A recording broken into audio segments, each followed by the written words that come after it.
है उसे आप हमारे साथ शेयर कीजिए। तो आप सब लोग भी अम, श्रीमान अनिरुद्ध प्रभु जी का स्वागत करें। अनिरुद्ध प्रभु जी जो हैं वो उन्होंने स्वयं धाम में रह के बहुत सारी शिक्षाएं ग्रहण की हैं और बहुत सुंदर भक्त हैं। हम इनको काफी समय से आग्रह कर रहे हैं कि ये आएं और इन्होंने जो जो सीखा है, जो जो शिक्षा इनके पास है, उससे हमें भी लाभान्वित करें। और जैसा हम जानते हैं कि वैष्णव बहुत बहुत कृपालु होते हैं, बहुत करुणामयी होते हैं। इन्होंने हमारी रिक्वेस्ट को स्वीकार किया है, आज हमारे साथ हैं। तो अनिरुद्ध प्रभु जी, आपका स्वागत है। अम, जी आप शुरू कर सकते हैं। हरे कृष्णा। धन्यवाद प्रभु जी। बहुत बहुत धन्यवाद आप सभी वैष्णव वैष्णवी का, जो मुझे अवसर दिया कि आज गुरु जी की जो इतनी शुभ तिथि है उसी विषय पर भी बोलूंगा और गुरु तत्व के विषय पर भी बोलूंगा। ये मेरा बड़ा सौभाग्य है और ये जो बोलने की भी शक्ति है ये सब गुरु वैष्णव से ही मिलती है, इसमें कोई भी संदेह नहीं है। अगर कोई सोचे कि मैं बिना किसी गुरु और वैष्णव के संग के कुछ बोल पाऊंगा, ये असंभव ही है लगभग, अगर भक्ति के जगत में कुछ भी बोलना चाहते हैं। इसलिए आप सभी के चरणों में मैं प्रार्थना करता हूँ, जो आपने मुझे ये बोलने का अवसर दिया है उसको मैं सही तरीके से उपयोग कर पाऊं और ठीक ठीक जो सुना है उसको बता पाऊं। आप सब मुझ पर कृपा करना अवश्य ही। तो शुरू करते हैं प्रभु जी, आप सबके आशीर्वाद के साथ में। प्रभु जी शुरू करें? ठीक है प्रभु जी, मैं शुरू करता हूँ। सॉरी प्रभु जी, मेरा म्यूट हो गया था गलती से। आप कृपा कोई बात करके आप नहीं। शुरू करें। ठीक है प्रभु जी, मैं धन्यवाद। थोड़ा सा मंगलाचरण कर देता हूँ, क्योंकि गुरु जी जी बहुत हमेशा बढ़िया। कहते हैं कि मंगलाचरण करने से सब मंगल मंगल होता है। और आज तो बहुत सुंदर। मंगलमय तिथि है। मंगलाचरण हाँ करते हैं बस जी 5 मिनट। प्रभु जी। हाँ हाँ श्योर। वन्देऽहं श्रीगुरू श्रीयुतपदकमलं श्रीगुरून् वैष्णवांश्च श्रीरूपं सग्रजातं सहगणरघुनाथान्वितं तं सजीवं साद्वैतं सावधूतं परिजनसहितं कृष्णचैतन्यदेवं श्रीराधा कृष्णपदान् सहगणललिता श्रीविशाखान्वितांश्च अज्ञानतिमिरान्धस्य ज्ञानाञ्जनशलाकय चक्षुरुन्मिलितं येन तस्मै श्रीगुरुवे नमः। गुरुवे गौरचन्द्राय राधिकाय तदालये कृष्णाय कृष्णभक्ताय तद्भक्ताय नमो नमः। नमो विष्णुपादाय कृष्णपृष्ठाय भूतले श्रीमते भक्तिवेदान्त श्रीधर गोस्वामीति नामिने। नमो विष्णुपादाय राधिकाय प्रियात्मने श्रीमद्भक्तिवेदान्त नारायण गोस्वामीति नामिने। कृष्णलीला कथने सुदक्षम् औदार्य माधुर्य गुणैश्च युक्तम् वरं वरेण्यं पुरुषं महान्तं नारायणं त्वां शीर्षां नमामि। नमो विष्णुपादाय भक्तिसिद्धान्तस्थापिने श्रीमद्भक्तिवेदान्त वामन गोस्वामीति नामिने। नमो विष्णुपादाय आचार्य सिंहरूपिणे श्रीमद्भक्ति प्रज्ञान केशव गोस्वामीति नामिने। नमो विष्णुपादाय कृष्ण प्रेष्ठाय भूतले श्रीमते भक्ति सिद्धांत सरस्वती नामिने। जय श्री रूप सनातन भट्ट रघुनाथ श्री जीव गोपाल भट्ट दास रघुनाथ। हे जय गोसाई करी चरण वंदन जहाँ है ते विघ्न नाश अभीष्ट पूरण। नमो महावदन्याय कृष्ण प्रेम प्रदायते कृष्णाय कृष्ण चैतन्य नामने गौरतिशे नमः। हे कृष्ण करुणा सिंधु दीनबंधु जगतपते गोपेश गोपिका कांत राधा कांत नमस्तुते तप्त कांचन गौरांगी राधे वृंदावनेश्वरी वृषभानुसुते देवी प्रणमामि हरि प्रिये भक्त्या विहीना अपराधलक्षये क्षिप्तस्य कामातितरङ्गमध्ये कृपामयि त्वां शरणं प्रपन्ना वृन्दे नमस्ते चरणारविन्दम् श्रीकृष्ण चैतन्य प्रभु नित्यानंद श्री अद्वैत गदाधर शिवासादि गौर भक्त वृंद।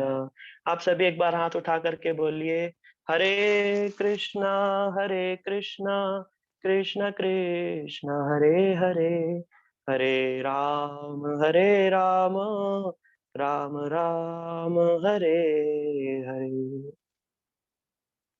सर्वप्रथम मैं मेरे गुरुपाद पद्म श्री श्रीमद् भक्ति वेदांत शिल श्रीधर गोस्वामी महाराज जी के चरणों में अनंत कोटि दंडवत प्रणाम करता हूँ।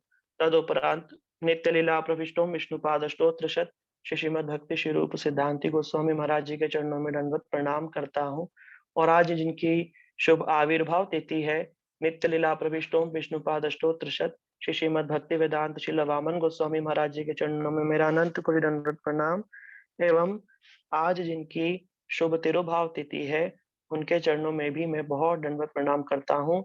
नित्य लीला प्रविष्टोम विष्णुपाद अष्टोत्र शत श्री श्रीमद् भक्ति वेदांत शिल नारायण गोस्वामी महाराज जी के अभय चरणारविंदों में मेरा अनंत अनंत कोटि दंडवत प्रणाम और उनकी हेतु की कृपा की मैं वांछा करता हूँ क्योंकि उनके विषय में बोलने के लिए बहुत चिदबल चाहिए। जो एक ट्रांसेंडेंटल एनर्जी जो पावर चाहिए वो वहीं से ही सर्कुलेट होती है इन गुरु वर्गों से ही। इसीलिए उनके चरणों में मैं विशेष रूप से उनके हेतु की कृपा की वांछा करता हूँ। और इस ग्रुप में श्रीपाद सुबल सखा प्रभु जी विशाखा दीदी वैष्णव वैष्णवी माता भाई बहन प्रभु जो भी मुझे सुन रहे हैं आप सभी के चरणों में मेरा यथा योग्य दंडवत प्रणाम है। आप सभी मुझ पर अवश्य कृपा कीजिए कि मैं उनके विषय में कुछ बोल पाऊं। देखिए इस संसार में जितने भी जीव हैं चाहे वो मनुष्य हो बहुत सारे अनंत अनंत कोटि जीव इस जगत के अंदर में है। अगर हम छोटा सा भी गड्ढा जमीन में खोदेंगे और माइक्रोस्कोप से देखेंगे तो जितने मनुष्य इस दुनिया में नहीं है 7 अरब टोटल पॉपुलेशन है वर्ल्ड में मनुष्यों की। अगर आप छोटा सा भी गड्ढा खोदेंगे तो आप देखेंगे उसमें अरबों करोड़ों जीव हैं उसके अंदर। सोचो कितने जीव इस दुनिया के अंदर में है। ये जो जीव है ये अनेकों योनियां जैसे हम जानते हैं सब 84 लाख योनियां हैं।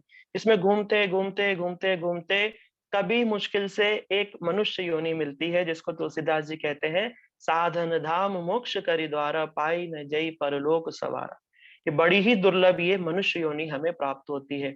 लेकिन क्या सभी मनुष्य जो उनको जो ये मनुष्य शरीर मिलता है उसका सदुपयोग करते हैं? नहीं, नहीं कर पाते हैं। मनुष्य शरीर का सदुपयोग क्या है? मनुष्य शरीर का सदुपयोग है कि हमारे में जगे हमारे मन में ऐसा भाव जगे कि भाई हम कौन हैं और ये हम क्या ये बार-बार ये क्या चल रहा है आस-पास? क्यों मुझे सुबह से शाम तक नौकरी करनी पड़ती है थोड़ा-सा पैसा कमाने के लिए?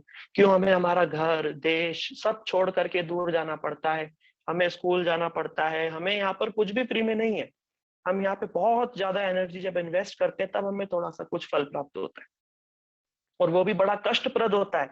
उसको मिलने में भी कष्ट है, फिर जो मिल जाता है तो थोड़े दिन बाद छूट भी जाता है, फिर दोबारा से कष्ट है। इसलिए संसार में कष्ट और दुख ही बहुत ज्यादा है। इसको भगवान कृष्ण गीता में कहते हैं अशाश्वतम भी है और दुखालयम भी है, दुखों का घर है।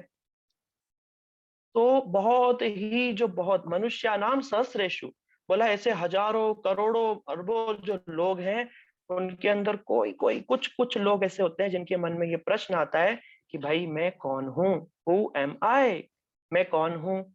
जिसको बांग्ला में कहते हैं के आमी केनो हमारे जारे तापत्रय, जिसको सनातन गोस्वामी जी ने बड़ी सुंदर एक ग्रंथ है उसमें लिखा है। तो यहाँ पर ये प्रश्न आता है कि मैं कौन हूँ। जब ये प्रश्न आ जाता है कि मैं कौन हूँ बस ये सबसे इंपॉर्टेंट पार्ट है लाइफ का। अगर ये प्रश्न किसी के जीवन में आ गया तो समझो कि अब वो उसका कल्याण होने की संभावना बहुत हद तक निश्चित हो चुकी है। क्यों? क्योंकि ये प्रश्न कोई साधारण नहीं है। क्योंकि जब वो जानेगा कि मैं कौन हूँ, उसके जब मन में प्रश्न उठेंगे कि मैं कौन हूँ, जानने के लिए किसी गुरु के पास में जाएगा, है ना? किसी का आश्रय लेगा, भगवान की भक्ति करेगा, तब उसका कल्याण होना निश्चित है।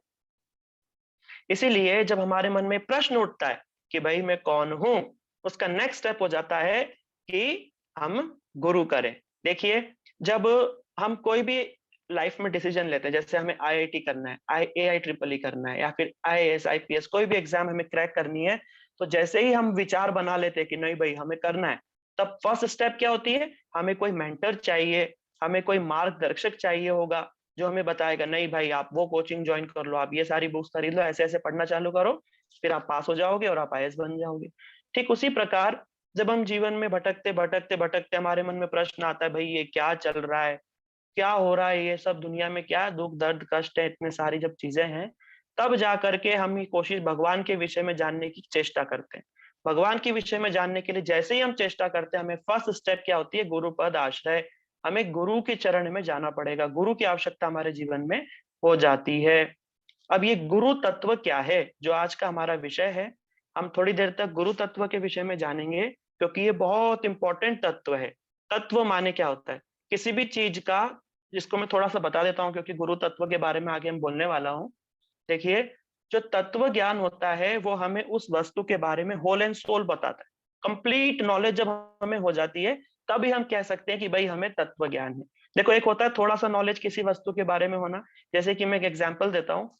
जैसे मैगी है, मैगी का बारे में हम सब जानते हैं, है ना? कि उसको ऐसे-ऐसे खाते हैं, एक नूडल्स जैसे होते हैं, एक मैगी पैकेट मसाला होता है, उसको डालते हैं और बन जाती है 2 मिनट में और फट-फट खा लेते हैं। अमिताभ और ये सब एक्टर्स उसका एडवर्टाइज़मेंट करते हैं। फिर जब उसमें इंग्रीडिएंट्स हार्मफुल निकलते हैं, तो क्या होता है? फिर वो बैन हो जाती है, फिर दोबारा से स्टार्ट होती है। तो हमने तो नॉलेज थी, हम तो खा रहे थे उनको कि भई हाँ, मैगी 2 मिनट में बन जाती है। दिस इज़ सिंपल नॉलेज, ये एक साधारण ज्ञान है। लेकिन जिन लोगों ने उस मैगी कंपनी पे केस किया, उन लोगों ने बिल्कुल कंप्लीटली चेक किया कि इसमें कौन-कौन से इंग्रीडिएंट्स हैं। तब पता चला कि भई इसमें ज़िंक या फिर कोई हार्मफुल इसके अंदर इंग्रीडिएंट था। वो बड़ा रिस्की होता है ह्यूमन बॉडी के लिए। तो फिर धीरे-धीरे मैगी कंपनी के ऊपर केस हुआ, वो केस हारे, बैन हुआ, बहुत सारे केसेस हुए। फिर उन्होंने उस इंग्रीडिएंट को निकाला, फिर दोबारा मार्केट में लॉन्च हो गई। चलो, वो तो होगी मैगी की बात। ठीक इसी प्रकार गुरु के विषय में हम सब जानते हैं थोड़ा-थोड़ा।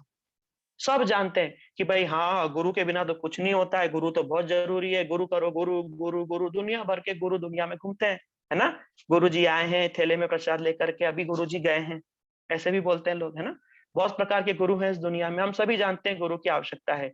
लेकिन गुरु के बारे में कंप्लीट नॉलेज होना कि भाई गुरु के होने की क्या कंडीशंस हैं, शास्त्र क्या बोलते हैं और गुरु कौन हो सकता है, उसमें क्या गुण है, क्या लक्षण है, क्या स्वरूप लक्षण है, क्या तटस्थ लक्षण है, ये सब कुछ हमको पता होना चाहिए। तभी हम सही-सही रूप में अच्छे गुरु को अपने जीवन में धारण कर सकते हैं। क्योंकि गुरु अगर हमने गलत कर लिया, अगर हमारे जीवन में गलत गुरु आ गए हैं तो समझो खेल खत्म, फिर कुछ भी नहीं हो सकता। क्योंकि जैसा गुरु वैसा चेला, और बेकार हुए तो दोनों नरक में ढेलम-ढेला, दोनों नरक में चले जाएँगे। इसलिए बहुत संभाल करके, ऐसा नहीं अंधा यथा अंधे रूपिणीय मानस अपि स्वतंत्र मरुदाम निबद्धा, जो प्रहलाद महाराज जी कह रहे हैं। अंधे के कंधे पे अगर हाथ रख दिया, तब तो भैया गड्ढे में गिरोगे। अगर तुम अंधे हो और अंधे के ही कंधे पे हाथ रख दिया कि ये हमको सही रास्ता दिखाएगा, तो अवश्य ही गड्ढे में गिरोगे। इसमें कोई भी 1% भी चांस ऐसा नहीं है कि नहीं गिरोगे। गिरोगे ही गिरोगे, 100% गिरोगे। इसीलिए अगर हम अंधे हैं, तो हमें ऐसे व्यक्ति कंधे पे हाथ रखना है, जो आँख वाला हो और जो सब देख सकता हो। इसीलिए गुरु करो बहुत पानी पियो छान के, और गुरु करो जान करके ही गुरु को करना चाहिए। इसलिए ये गुरु तत्व हम आपको समझा रहे हैं, क्योंकि ये हमने भी पहले, हमें भी नहीं पता था। हम भी सोचते थे कि भाई गुरु करना है, गुरु कर लेते हैं। लेकिन जब हमने इन तत्वों को बहुत अच्छे से जाना, हृदय में बड़ी संतुष्टि है कि हम सही मार्ग पे हैं, शास्त्र के बताए हुए मार्ग पर हैं, जो वेद, उपनिषद, भागवत, पुराणों में जो बताया है, उसी राह पे हम चल रहे हैं। इसलिए हमें बड़ा सौभाग्य भी लगता है। और वृंदावन में जाकर के श्रीपाद परमेश्वरी प्रभु जी से और जो मेरे गुरुदेव हैं, वैष्णवों से जो भी सीखा, वही मैं आपको बता रहा हूँ। इसमें मेरा कुछ भी नहीं है। इसलिए इसमें क्रम है। क्रम क्या है?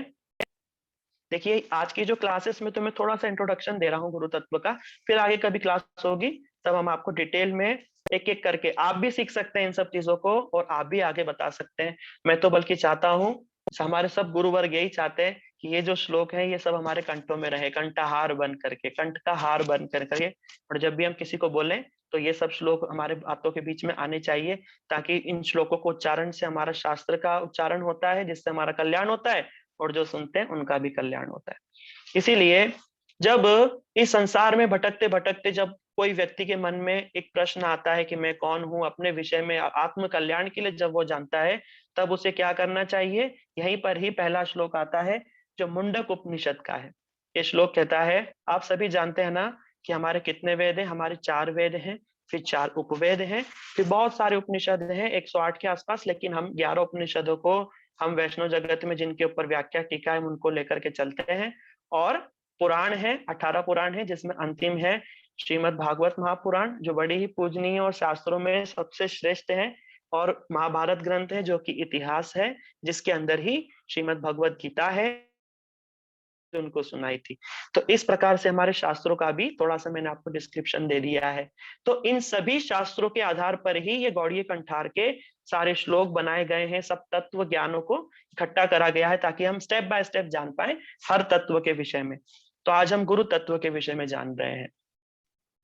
तो गुरु को जब हम भगवान के विषय में जानने के लिए, उस परतत्व के विषय में जानने के लिए हमें क्या करना चाहिए? पहला श्लोक मैं आपको बता देता हूँ। तद विज्ञानार्थम स गुरुमेवाभिगच्छेत् समित पाणि श्रोत्रियम ब्रह्मनिष्ठम। तद विज्ञानार्थम, तद विज्ञानार्थम का अर्थ होता है भगवान के विषय में जानने के लिए। स गुरुमेवाभिगच्छेत्, ऐसे गुरु की शरण में आना चाहिए। कैसे चाहिए? समित पाणी, समित और पाणी, पाणी माने होता है हाथ, समित माने होता है संविदा। पुराने समय में क्या होता था कि जब कोई शिष्य जब गुरु के आश्रम में जाता था, तो पहले के सारे गुरु थे वो आश्रमों में रहते थे, यज्ञ हवन उनके आश्रम में होते रहते थे। तो शिष्य क्या करते थे?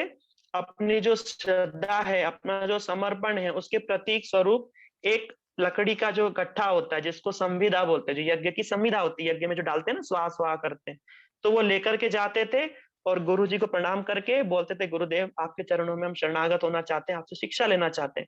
गुरुजी बोलते थे, जाओ ये यज्ञ की संविदा यज्ञ में डाल करके आ जाओ। वो यज्ञ में डाल देते थे और वहीं से गुरुजी के चरणों में शरणागत हो जाते थे। लेकिन आजकल तो ऐसा नहीं होता है।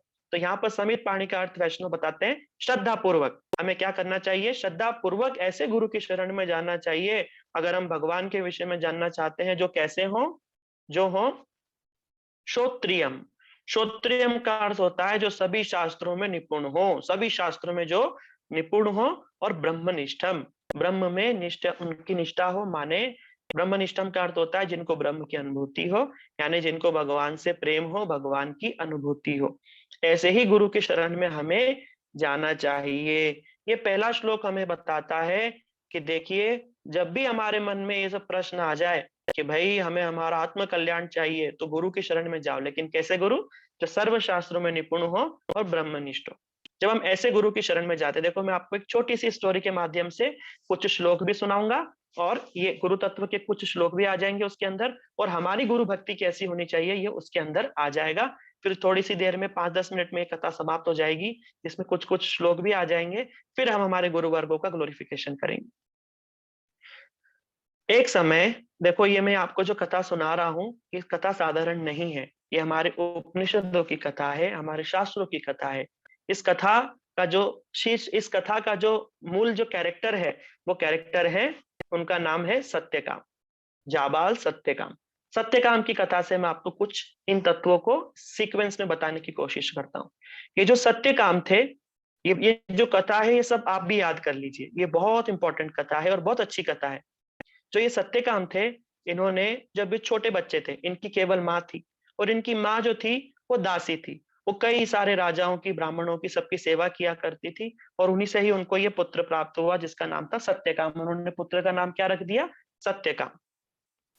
अब जो ये सत्यकाम है, ये बहुत प्रतिभाशाली बालक, बचपन से ही, छोटी आयु से ही, और प्रतिभाशाली बालक, इनके जीवन में हमेशा यही प्रश्न रहता था कि मैं कौन हूँ? ये आसमान नीला, ये आसमान इतना विशाल है, क्या इसके ऊपर भी कुछ है? ये धरती इतनी विशाल है, मैं कौन हूँ? सबसे पूछता रहता था, मैं कौन हूँ? मैं कहाँ से आया हूँ, मैं कहाँ जाऊंगा, सब लोग चले जा रहे हैं तो मैं कहाँ जा रहा हूँ। ये जीवन के उनके प्रश्न थे। हमारे जीवन में भी ऐसे ही प्रश्न होने चाहिए सत्यकाम की तरह, कि मैं कौन हूँ। तभी तो भगवान कृपा करके गुरु को भेजेंगे ना, सदगुरु को। तब ये प्रश्न पूछते पूछते जितने भी लोग उनके पास थे, दोस्त थे, सखा थे, सब परेशान हो गए। अरे ये सत्यकाम ने तो नाक में दम करके रख दिया है, जब भी देखो यही पूछता रहता है। उससे पूछो कि भाई तुम कौन हो, बोला ये लकड़ी क्या है, बोला लकड़ी में से आग लग रही, बोला अच्छा गर्म तो मैं भी हूँ क्या। मैं प्रश्न करते रहते थे हमेशा से। सब लोग उनसे परेशान हो गए थे। एक समय क्या हुआ, और क्योंकि ये दासी के पुत्र थे, क्योंकि दासी के पुत्र होने के कारण सब, आप जानते हैं पूर्व समय में कैसे होता था, सब लोग इनको नीची निगाहों से देखते थे। गुरुकुल में एडमिशन नहीं होता था, इनको पढ़ने नहीं दिया जाता था। तब ये बड़े दुखी रहते थे, अरे भाई मेरी पढ़ाई कैसे होगी, क्या होगा। अपनी माता से बोलते थे कि सब पढ़ रहे, मैं क्यों नहीं पढ़ सकता। देखो यहाँ पर जो पहला जो श्लोक मैंने बताया, तद विज्ञानार्थम स गुरुमेवाभिगच्छेत्, क्योंकि वो जानना चाहते थे उस पर तत्व को। उनके मन में जिज्ञासा थी ना, जैसे बताया मैं कौन हूँ, भगवान कौन है, क्या है, ये सब उनके प्रश्न थे। तो क्या हो गया, अब गुरु की शरण में वो जानना चाहते हैं। देखो उनके मन में उत्कंठा है कि मैं गुरुकुल जाना चाहता हूँ, पढ़ना चाहता हूँ, तभी तो जान पाऊंगा ना। ऐसे उनके मन में प्रश्न आते रहते थे। तब एक समय क्या हुआ, उन्होंने सुना कि नदी पार करके, नदी पार करके कल गौतम ऋषि आने वाले हैं। गौतम ऋषि उस समय के बहुत महान संत थे, बहुत बड़े संत थे, आप सभी जानते हैं गौतम ऋषि का नाम। गौतम ऋषि आने वाले। तो उन्होंने, वो जो बालक था, अब उसने जैसे ही गौतम ऋषि नदी पार करके आया, ये तो भाग के गया और गुरु जी के चरणों में लेट गया। बोला गुरुदेव क्या आप मुझे अपना शिष्य बनाएंगे, क्या आप मुझे उस परतत्व के विषय में बताएंगे, भगवान के विषय में बताएंगे, मैं आपसे हाथ जोड़ करके विनती करता हूँ। गौतम ऋषि जो थे वो बड़े, देखकर बालक के चेहरे पे तेज देख करके, उसके इस प्रकार के प्रश्न और उत्कंठा को देख करके बड़े प्रसन्न हुए। बोला बेटा खड़े हो जाओ, देखो मैं तुम्हें अवश्य शिक्षा दूंगा, लेकिन तुम कल जाकर के अपने पिताजी को लेकर के आना। पिताजी तुम्हारे तरफ से रिक्वेस्ट करेंगे तो मैं तुम्हें एडमिशन दूंगा गुरुकुल में। वो बोले मेरे पिताजी तो नहीं है। बोले माता तो है ना, जाओ माता से पूछ करके आना। जब माता के पास में गए, और बोलना माता से ये पूछना कि मेरा क्या गोत्र है और मेरा कुल कौन सा है, ये पूछ करके आना। माता के पास में गए। माता, देखो माता ऐसी, इसको कहते हैं माँ। देखो माँ कैसी है, इतनी कैसी देवी है, उनके चरणों में बार बार प्रणाम है। वो देवी जो उनकी उनकी माता का नाम था जबाला, जबाला उनकी माता का नाम था। तो सत्यकाम जाकर के अपनी माता से पूछते हैं, बोला माँ मेरे गुरुजी ने मेरे को बोला है कि मेरा कुल और गोत्र पूछ करके आना, आप मुझे मेरा कुल और गोत्र बताओ तो मेरा कल एडमिशन होगा। तो उन्होंने बोला, माता ने बोला देखो पुत्र, देखो कोई झिझक नहीं सत्य बोलने में, माँ कैसी माँ है। अपने गुरु को जाकर के बोलना कि मैंने कई पुरुषों की सेवा करी है, कई पुरुषों की सेवा करी है, तो मैं ठीक ठीक नहीं बता सकती कि तुम्हारे पिता कौन है, पर हाँ तुम ये जरूर बोलना कि मैं जबाला का पुत्र, मैं जाबाल सत्यकाम हूं, बस इतना बोल देना। वो आकर के उन्होंने गुरुजी को प्रणाम किया और बोला गुरुदेव मेरी माँ ने बोला है कि मैं जाबाल सत्यकाम हूँ, मेरी माँ ने कई पुरुषों की सेवा करी है जिसके कारण उनको नहीं पता है कि मेरा पिता ठीक ठीक कौन है। इसको सुन करके जो आसपास के लोग थे ना, वो तो भड़क गए, बोला अरे ये जवाला का पुत्र है, भगाओ इसको यहाँ से, ये तो छुआ भी कैसे हमारे गुरुजी को, ऐसे बोलने लग गए। लेकिन गौतम ऋषि जो थे ना, वो बोले, वो सत्यकाम को हाथ पकड़ करके उठाया और बोले सत्यकाम, जो इतना निर्भीक सत्य बोल सकता है वो अवश्य ही ब्राह्मण है, जिसको कोई लाग लपेट के नहीं, एकदम सत्य बोल दिया। अपनी माँ के विषय में भी और मेरे विषय में भी, बोलने में भी झिझक होती है ऐसी बातों को, और तुमने सब सारे संसार के सामने एकदम एकदम खुल के बोल दिया, तुम अवश्य ही ब्राह्मण हो और मैं तुम्हें अवश्य ही अपना शिष्य बनाऊंगा। देखिए जैसे ही शिष्य ने गुरु के चरणों में रिक्वेस्ट करी, जिज्ञासा करी, जैसे ही उसके मन में प्रश्न आए, भगवान ने गुरु की व्यवस्था कर दी। यही क्रम है, गुरु कृष्ण प्रसादे पाए भक्ति लता बीज, ब्रह्मांड भ्रमित कोनो भाग्यवान जीव। देखो ब्रह्मांड में भ्रमण करते करते कोई एक भाग्यवान जीव होता है जिसको गुरु और कृष्ण की प्रसाद से ये भक्ति लता का बीज मिल जाता है। पर इसमें गुरु और कृष्ण दोनों का ही रोल है, गुरु जी का रोल भी है और कृष्ण का रोल भी उसके अंदर में, क्योंकि कृष्ण की कृपा से गुरु जी मिलते हैं, फिर गुरु जी की कृपा से फिर कृष्ण मिलते हैं, ये क्रम है। तो यहाँ पर हमने पहला श्लोक जाना। अब जब हम गुरु जी की भक्ति करते हैं, देखो बताते हैं ना, कई जगह तो ऐसा होता है कि केवल गुरु गुरु गुरु ही होता है, या शास्त्र ऐसा बोलते हैं कि हाँ क्या भगवान और गुरु की बराबरी कर सकते हैं हम, एक क्रम में तो कर सकते हैं, लेकिन एक क्रम में नहीं भी कर सकते हैं। कैसे? देखो, यद्यपि हमार गुरु चैतन्य प्रकाश तदपि आमी जानी तहार प्रकाश। बोला यद्यपि मेरे जो गुरुदेव है ना, वो चैतन्य के प्रकाश ही हैं, तब भी हम उनको हमारे भगवान, गुरु जी का अभिमान क्या होता है? दास अभिमान होता है कि मैं भगवान का दास हूं। इसीलिए अगला श्लोक कहता है, यस्य देवे परा भक्ति यथा देवे तथा गुरो तस्यैते कथिता हि अर्था प्रकाशन्ते महात्मना। बोलते हैं यस्य देवे, जिसकी भगवान में जिस प्रकार की प्रीति भक्ति होती है, अगर वही प्रीति भक्ति गुरु में भी हो जाए तो ऐसे महात्मा के हृदय में सारे शास्त्रों का सार प्रकट हो जाता है, अपने आप ही प्रकट हो जाता है। मेरे को बड़ी सुंदर कथा याद आ गई है। अब मैं हमारे गुरु वर्गों का ग्लोरिफिकेशन करते हुए इन श्लोकों का यूज करूंगा, क्योंकि शास्त्रों में तो बहुत कथा है, लेकिन जो हमारे गुरु वर्ग हैं वो भी किसी से कम थोड़ी ना है। उन्होंने भी अपने जीवन में इन सभी श्लोकों को आचरण करके दिखाया है। इसलिए आज जिनकी शुभ आविर्भाव तिथि है, नित्य लीला प्रविष्टो विष्णुपाद अष्टोत्तर शत श्रीमद भक्ति वेदांत शिल वामन गोस्वामी महाराज जी के विषय में मैं कुछ बोलूंगा थोड़ी देर, फिर उसके बाद में नित्य लीला प्रविष्टो विष्णुपाद अष्टोत्तर शत श्रीमद भक्ति वेदांत नारायण गोस्वामी महाराज जी के विषय में भी बोलूंगा। देखिए कितना आश्चर्य है, मुझे ऐसा लगता है इतिहास में भी ऐसा मुश्किल ही हुआ होगा और भविष्य में भी पता नहीं होगा कि नहीं होगा। एक ही दिन बड़े प्रिय दोनों गुरु भाई हैं, एक का आज आविर्भाव है, एक का आज तिरुभाव है। ये कोई मात्र संयोग नहीं है, ये सिद्ध कर देता है कि वैष्णव अपनी इच्छा से आते हैं और अपनी इच्छा से ही जाते हैं। ये सिद्ध हो जाता है क्योंकि गुरु जी, ये तीनों गुरु भाई, जो तीनों गुरु भाई हैं, इनका आपस में बड़ा प्रेम था। और एक और है इनके अंदर, उनका नाम है नित्य लीला प्रविष्टो विष्णुपाद अष्टोत्तर श्रीमद भक्ति वेदांत त्रिविक्रम गोस्वामी महाराज जी। कार्तिक में एक तिथि आती है जिसमें वामन गोस्वामी महाराज जी और त्रिविक्रम गोस्वामी महाराज जी दोनों का ही तिरुभाव तिथि है। बड़ी आश्चर्य की बात है, एक ही दिन। फिर आज के दिन जो आज हम तिथि बना रहे हैं उसमें भी देखो दोनों का एक ही दिन तिथि है। बड़ी आश्चर्य की बात है। ये आश्चर्य नहीं है, ये सिद्ध कर देता है कि गुरु वर्ग साधारण नहीं है, सब भगवान के भेजे हुए परिकर हैं, भगवान की स्वयं की इच्छा से आते हैं, उन्हीं की इच्छा से सारे संसार को भक्त बना करके वापस चले जाते हैं, ये उन्हीं का होता है। तो जो वामन गोस्वामी महाराज जी हैं, देखिए जब हम इन गुरु वर्गों का चरित्र को सुनते हैं तो इनके चरित्र के सुनते के साथ ही हम पवित्र हो जाते हैं और हमारी जो भक्ति है वो बढ़ने लगती है।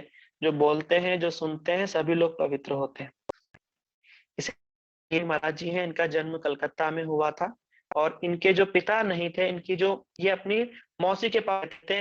इनकी जो, क्योंकि इनकी जो माँ थी वो अपने पिता के घर में रहा करती थी।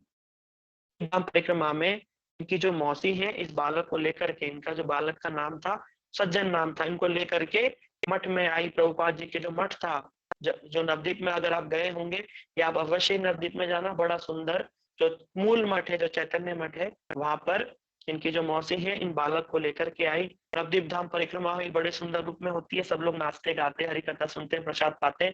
ये बालक भी बड़ी भाग भाग करके वैष्णव की सेवा करते, नाचते गाते, प्रसाद पाते, प्रसाद सेवा करते। बड़ा सुंदर इन्होंने उस समय को बिताया जो नवदीप धाम परिक्रमा होती है। जब जाने का समय आया तो ये बच्चे ने जिद करा, जो वामन गोस्वामी महाराज जी जो बच्चे हैं, जो भी वहां गए थे नवदीप में, इन्होंने जिद करी अपनी मौसी से कि मैं वापस नहीं जाना चाहता, मैं यही रहना चाहता हूँ। मौसी तो परेशान हो गई, रोना पीटना मचा दिया, नहीं मैं नहीं जाऊंगा, मैं यही रहूंगा। इसको सुनकर के मौसी जो है वो तो बड़ी परेशान हो गई। और इनके चाचा थे जो उस समय मठ में रहते थे, हाँ, उन्होंने बोला कोई बात नहीं, अगर मठ में रहता है तो रहने दो थोड़े दिन तक, मैं तो यहाँ हुई और थोड़े दिन रह जाएगा, जैसे मन भर जाएगा वापस भेज देंगे। मौसी को भी बात समझ में आ गई और प्रभुपाद ने इनकी जो सज्जन, जो बच्चे थे छोटे सज्जन ब्रह्मचारी, इनको मठ में रख लिया, ये मठ में रहने लगे। जब मौसी घर पहुंची, उनको माँ को बताया, वो तो सब नाराज, घर वाले लेने आ गए, बोला हमारे बच्चे को छोड़ो, पर वो तो मानी नहीं, तो मैं नहीं जाऊंगा, मैं तो यही मठ में रहना चाहता हूँ। इतना देखो, ये जन्मों जन्मों का संस्कार होता है, तब ऐसा बच्चा कर सकता है, वरना बच्चे तो भरपट घर भाग जाते हैं। कौन माँ बाप से दूर रहता है? नहीं, अपने घर से कोई दूर नहीं रहता। लेकिन इनको जन्म जन्म का जो संबंध है वो प्रभुपाद से, परम गुरु जी से इनका संबंध था, इसीलिए ये मठ में से रहने की जिद करने लगे। तब सबने समझाया कि देखो नवदीप में भी स्कूल है, यही पढ़ लेगा, मठ में रह लेगा, कोई दिक्कत नहीं, आराम से सब हो जाएगा। ये मठ में रहने लगे और इनका जो बचपन, इतनी तीक्ष्ण बुद्धि, इनको वैष्णव जगत के इंसाइक्लोपीडिया बोलते। एक बार अगर कुछ बोल दिया, श्रुतिधर, एक बार अगर कोई श्लोक, कोई कथा सुन ली तो बस फिर कभी भूलना ही नहीं। ऐसे श्रुतिधर थे। और दूसरा इनका एक बहुत सुंदर गुण ये था वामन गोस्वामी महाराज जी का, ये बड़े ही संतोषी थे, बड़े ही संतोषी। जैसे इनका नाम है ना, बड़े ही संतोष, इतना संतोष। इनका बचपन का नाम संतोष था, फिर जब मठ में आए तो इनका नाम पड़ा सज्जन ब्रह्मचारी। तो ये सच में जो नाम था, यथा नाम तथा रूप, जैसा नाम था वैसा ही स्वरूप था। बड़े ही संतोषी थे, बहुत संतोष, शांत, किसी भी बात को लेकर के एकदम शांत रहते थे, किसी से वाद विवाद नहीं करते थे, एकदम हमेशा शांत रहते थे। अंत तक ही ऐसे ही जीवन हम जैसा सुना है गुरु वर्गों से, एकदम शांत रहते थे। इनके पास में ब्रह्मचारी बैठ करके सब लोग कुछ कुछ बोलते रहते, कुछ कुछ, इनको कोई मतलब नहीं। मेरे गुरुदेव एक बार बता रहे थे कि वामन गोस्वामी महाराज जी, उनके एक समय था सोने का रात में 8:30 से 9 के बीच में, जिससे उनको सोना है, तो उनके पास में कितना भी शोर हो रहा, लोग चिल्ला रहे हो, हाहाकार मच रहा हो, मठ में कुछ भी हो रहा, वो किसी को बोलते ही नहीं थे कुछ भी, एकदम शांत। न सोना सो गए, उठना उठना, क्योंकि ऐसा होना कितना असंभव है। मैं तो जरा सी भी आवाज होती है बड़ी दिक्कत होती है भाई, मुझे तो नहीं आता।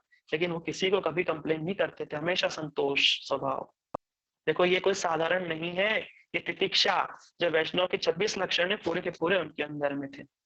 तो वामन गोस्वामी महाराज जी बड़े ही तीक्ष्ण बुद्धि के, और प्रभुपाद जो इनको देख करके ना, क्योंकि जो छोटा बालक होता है उसका सबको इस पे प्रेम आता है। मठ के अंदर जब कोई छोटा बालक आता है ना, मैंने खुद देखा है, हमारे मठ में गौर था, और छोटा बच्चा था ना, तो स्वाभाविक रूप में उससे ऐसा लगता है कितना प्यारा बच्चा है। तो मठ में पूजा, जब छोटे छोटे बच्चे भक्ति करते हैं ना, तिलक लगाते हैं, कीर्तन करते हैं, नाचते हैं, सेवा करते हैं, बड़ा आनंद आता है। ऐसी वामन गोसाई महाराज जी छोटे बच्चे थे उस समय। तो हमारे मठ के जो मूल जो प्रतिष्ठाता है शिल प्रभुपाद, वही उस समय मठ में थे। वो भी इनको देख करके बड़े प्रसन्न होते थे, और उनकी ये जो सेवा वृत्ति को देख करके उनको हरिनाम भी दिया था प्रभुपाद ने। तो श्री वामन गोस्वामी महाराज जी का जो हरिनाम है वो शिल प्रभुपाद जी से हुआ था, शिल भक्ति सिद्धांत सरस्वती ठाकुर प्रभुपाद जी से उनका हरिनाम हुआ था। बड़े सौभाग्य की बात। ऐसे करते करते उनकी तो बहुत सारी कथाएं हैं, लेकिन जब वो देखो यहाँ पर जो मैं बताने वाला हूँ, जो एक श्लोक मैंने आपको बताया था, यस्य देवे पराभक्ति यथा देवे तथा गुरु। तो आप सभी जानते हैं कि प्रभुपाद के जाने के बाद मठ में बहुत कुछ हुआ था। तब इन्होंने जो श्रील वामन गोस्वामी महाराज जी हैं, सज्जन ब्रह्मचारी हैं, इन्होंने जो हरिनाम दीक्षा जो है नित्य लीला प्रविष्टम विष्णुपाद अष्टोत्र श्री श्रीमद भक्ति प्रज्ञान केशव गोस्वामी महाराज जी जो हमारे परम गुरुदेव हैं, उनसे इनकी दीक्षा हुई थी। और ये उनके प्रथम शिष्य थे, प्रथम शिष्य थे, और इनकी दीक्षा जेल में हुई थी। इस बीच ऐसा भी कभी सुना आपने, जेल में दीक्षा हुई हो? लेकिन कुछ कारण थे, इसके कारण इनकी जेल में दीक्षा हुई थी। जेल से दीक्षा मंत्र दे करके, ताकि ये रसोई बना पाए और वैष्णव की सेवा कर पाए, क्योंकि उस समय बिना दीक्षा के कोई मठ में रसोई में नहीं जा सकता था, इसलिए इनकी दीक्षा हुई थी। और किस प्रकार ये परम गुरुदेव के अत्यंत प्रिय थे, बहुत प्रिय थे। देखो मैं कथा सुनाता हूँ, इसमें ये श्लोक भी आ जाएगा और गुरु निष्ठा कैसी होनी चाहिए ये भी आ जाएगा। थोड़े जब बड़े हुए, क्योंकि ये बड़े विद्वान थे और बड़े ही श्रुतिधर थे, सभी श्लोक इनको याद हुआ करते थे। और जब भी कभी परम गुरुदेव प्रचार में जाते थे, कोई ग्रंथ लिखते थे, कुछ भी करते थे, जैसे ही कोई श्लोक की आवश्यकता होती थी उस कॉन्टेक्स्ट में ये फट से बोल दिया करते थे, गुरुदेव ये श्लोक। गुरुदेव हमारे परम गुरुदेव वो श्लोक का आधा हिस्सा बोलते थे, जैसे बोला तद विज्ञानार्थम, बाकी पूरा श्लोक वामन गोसाई महाराज बच्चे साथ में जाते थे वो पूरा करते थे, इतने विद्वान वो थे। तो परम गुरुदेव ने इन्हें अपनी जो प्रिंटिंग प्रेस की सेवा इनको दी थी, कि प्रिंटिंग प्रेस में जो भी सेवा होगी वो आप देखेंगे। देखो यहाँ पे ये श्लोक जो है, जो मैंने बताया अभी, ये कैसे जो है इसको अपने जीवन में आचरण करके वो दिखा रहे हैं गुरु वर्ग। एक समय प्रिंटिंग प्रेस पुराने समय में ऐसी होती थी कि वो ऐसे आके छापती थी और नीचे एडजस्टमेंट करना पड़ता था कि क्या फॉन्ट साइज होना है, जो भी पत्रिका छपेगी उसकी। तो एक समय पर वो फॉन्ट साइज जब सिलेक्ट कर रहे थे, उसकी सेटिंग कर रहे थे, वो ऊपर से आके गिरा, उनकी उंगली दब गई। उंगली दब गई तो खून आने लगा, बड़ा ही कष्ट होने लगा। उन्होंने लेकिन सेवा को नहीं छोड़ा, पट्टी बांधी और वापस से सेवा में लग गए। वो करते रहे, सुबह हो गई। एक शिष्य ने जाकर के, जब परम गुरुदेव श्री भक्ति प्रज्ञान केशव गोस्वामी महाराज जी जब वो जागे, उनको जाकर के बताया गुरुदेव वो सज्जन ब्रह्मचारी ने तो ऐसे ऐसे करके उंगली दब गई है, पूरा खून आने लगा है, लेकिन वो मान नहीं रहे। परम गुरुदेव ने जैसे ही सुना, वो भाग करके प्रिंटिंग प्रेस में गए, जाकर के देखा तो हाथ से खून आ रहा है, हाथ से खून आ रहा है। इसको देख करके ना परम गुरुदेव की आंखों में आंसू आ गए, वो रोने लगे, जोर जोर से रोने लगे। हमारे वैष्णव बताते, मेरे गुरुदेव बताते हैं कि वो जोर जोर से रोने लगे। उनको रोता हुआ देख करके बावन गोसाई महाराज जी ने परम गुरुदेव को बोला कि आप क्यों रो रहे हो?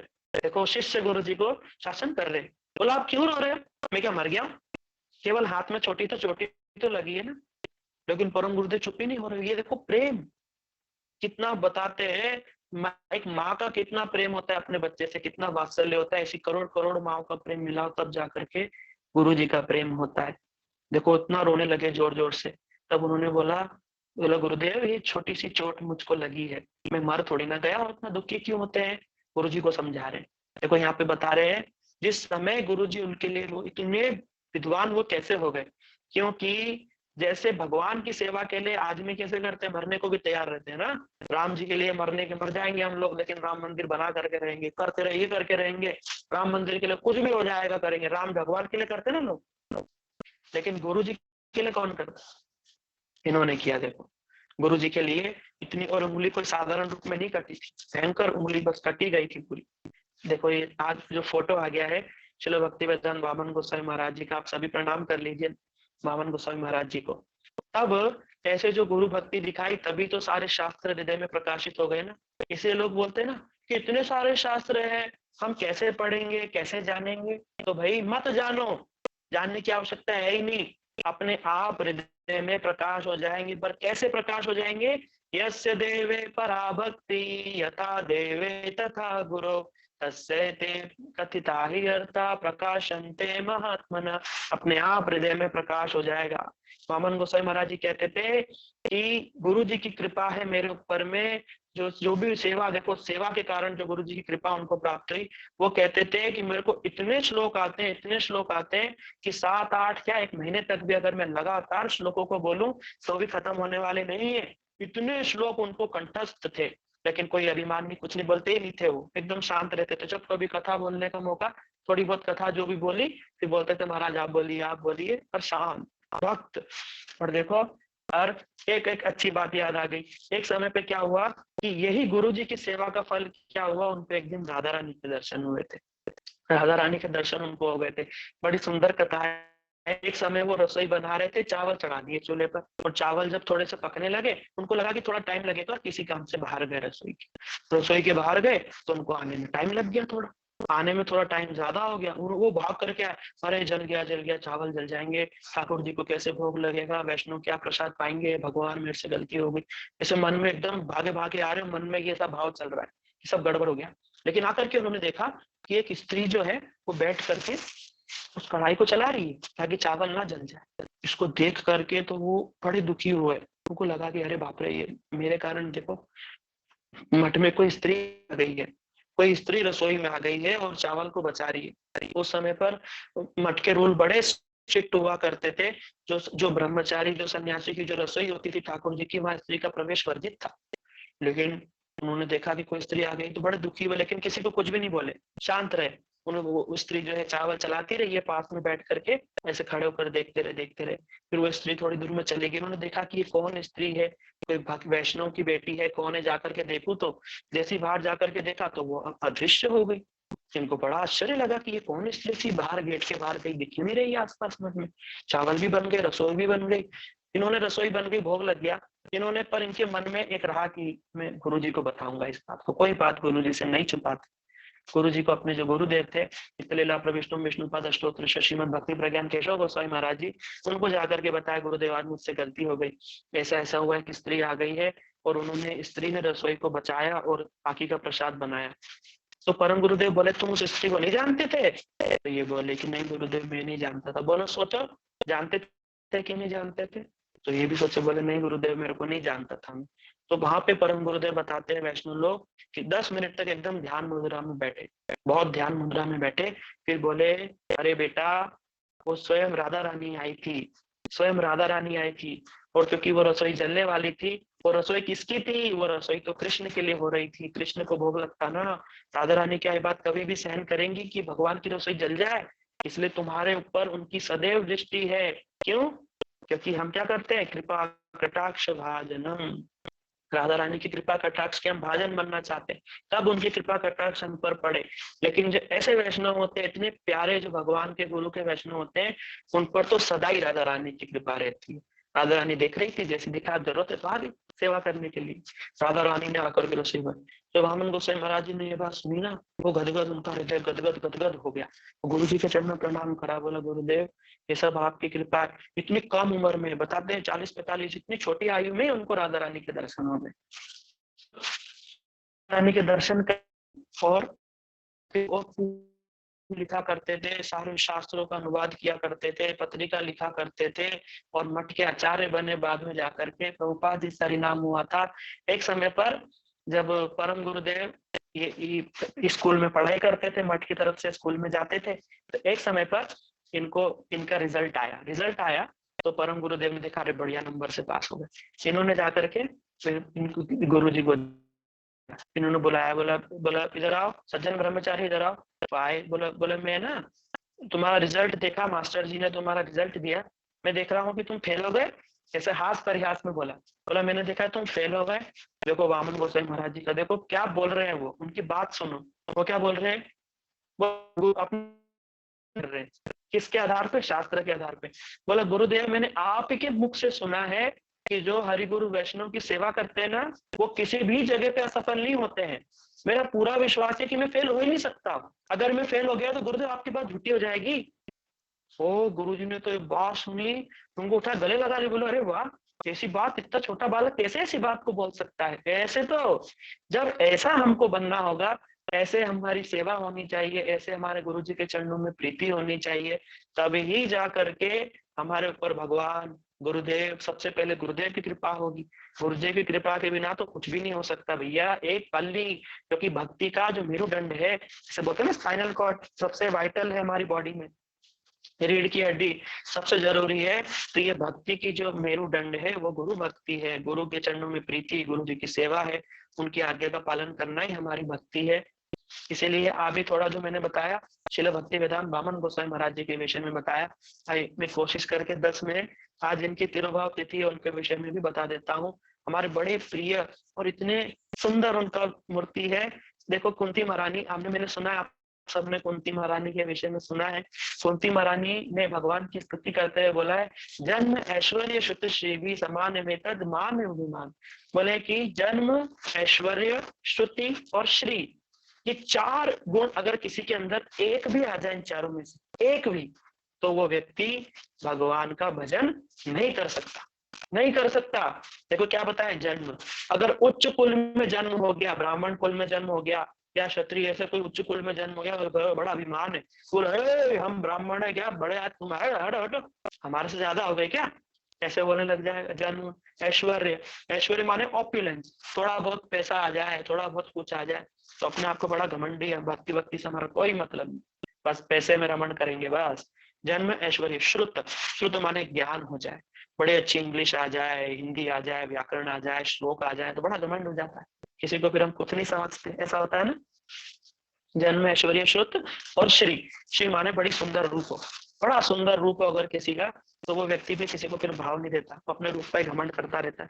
तो कुंती महारानी देखो कितनी प्रैक्टिकल बातें बोल रही है। बोला हे कृष्णा, जन्म, ऐश्वर्य, शुद्ध श्री अगर किसी में एक भी आ जाए तो तुम्हारा भजन नहीं कर सकता। लेकिन यहाँ पर जो गुरु जी जो है उनके अंदर ये चारों ही पूर्ण रूप में, कैसे देखो, जन्म, उच्च कुल, हाँ, जो बिहार का बक्सर जिले का तिवारीपुर गांव में तिवारी ब्राह्मण परिवार में जो उच्चतम कास्ट मानी जाती है ब्राह्मणों की, उनमें जन्म हुआ इनका, जन्म उच्च कुल में। ऐश्वर्य माने इनके पास पैसे की कोई कमी नहीं, खूब जमीन जायदाद थी, खूब खेती थी और स्वयं पुलिस में बहुत बड़े ऑफिसर थे, अंग्रेजों के समय बड़े ऑफिसर थे, उस समय पे तो ऑफिसर कोई बनता ही नहीं था, गुरु जी उस समय पुलिस में ऑफिसर थे, बहुत बड़ी बात होती थी अंग्रेजों के समय में।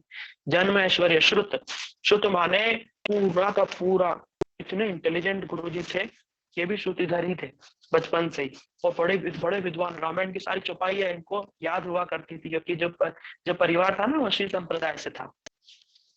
जन्म, ऐश्वर्य, श्रुत और श्री माने उनका रूप, उनके रूप के बारे में तो कुछ बोलने की आवश्यकता ही नहीं है। अगर आप उनके शिष्यों से पूछेंगे ना तो 99% सब बोलेंगे कि पहली बार जब हमने गुरु जी को देखा तो वो हमारा हृदय ही चुरा करके ले गए, फिर हम हमारे नहीं रहे, उनके हो गए। उनकी वो नीली नीली आंखें, जैसे उनकी आंखों के माध्यम से राधा कृष्ण हमारे हृदय में बैठ गए हो, कैसे सुंदर उनका रूप है, ऐसा लगता था कि विदेशी है शायद, ऐसा कितने सारे लोग ऐसा बोलते हैं, सॉरी, कितने सारे लोग ऐसा बोलते हैं कि हमको शुरू में लगा कि शायद इस्कॉन के कोई विदेशी सन्यासी हैं, लेकिन जब पता चला अरे तो भारतीय, लोगों को विश्वास ही नहीं होता था, इतने सुंदर जन्म ऐश्वर्य श्रुत श्री पूरा होने पर भी गुरुजी ने सारा जीवन भजन करके दिखाया, अपना घर छोड़ दिया, घर छोड़ करके देखो कैसा प्रेम है। और हाँ, आज की जो तिथि है उसमें एक रेलेवेंस भी है इसी कथा में जो मैं बताने वाला हूँ। जब श्रील भक्ति वेदांत नारायण गोस्वामी महाराज जी जब बिहार में रहते थे, पुलिस में जॉब करते थे, तब वहां पे प्रभुपाद के एक आशीष सन्यासी ने आकर के वहां पे कुछ प्रीचिंग के लिए आए थे, हरि कथा कीर्तन के लिए आए थे। इन्होंने भी कथा सुनी, फिर उन्होंने कथा सुनी तो ये बड़े प्रभावित हुए। इन्होंने बोला कि मैं उन आचार्य से मिलना चाहता हूँ, आपके गुरुजी जो दीक्षा देते हैं उनसे मिलना चाहता हूँ। उन्होंने बोला कि वो बंगाल में रहते हैं, तो बोला उनसे मैं पत्र लिख सकता हूँ, उन्होंने एड्रेस वगैरह दे दिया। ये पत्र लिखते थे, गुरुजी वहां से उत्तर दिया करते थे। ऐसे पत्र उत्तर में ही एक समय पे गुरुजी ने इन्होंने बोला कि आप आएंगे। इन्होंने एक दिन अचानक से घर छोड़ दिया, किसी को नहीं बताया, ना उन्हें पत्र लिखा परम गुरुजी को, भक्ति प्रज्ञान केशव गोस्वामी में कि मैं आ रहा हूँ।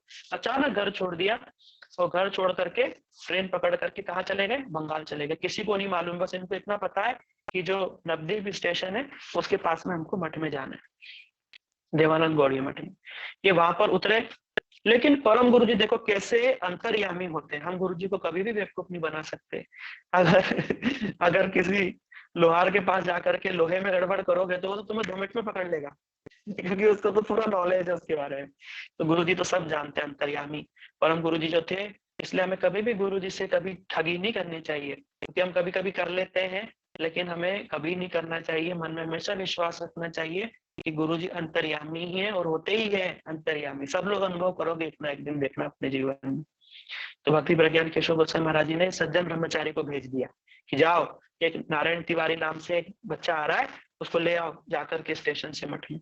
अब उनको नहीं पता है कि गुरुजी ने भेजा हुआ है, और उनको नहीं मालूम कि आ रहे, किसी को भी नहीं मारता पता, लेकिन गुरुजी को सब पता है। स्टेशन पे लालटेन लेकर के सज्जन ब्रह्मचारी जो कौन है, श्रील भक्ति वेदांत वामन गोस्वामी महाराज जी की तिथि है, आविर्भाव तिथि, वो आ गए लालटेन लेकर के। गुरुजी उतरे, कहाँ जाना है, कहाँ जाएंगे, कुछ पता नहीं, क्या है क्या पता नहीं, पहली बार बंगाल आ रहे बिहार से, कुछ भी नहीं मालूम। स्टेशन पे जैसे उतरे वो आवाज लगाने लगे, अरे कोई नारायण तिवारी है क्या, ऐसे करके। जिनको लगा कि नारायण तिवारी तो मेरा ही नाम है, पर हो सकता है कि किसी और को बुला रहे, मुझे कौन जानता है, मैंने किसी को बताया थोड़ी ना।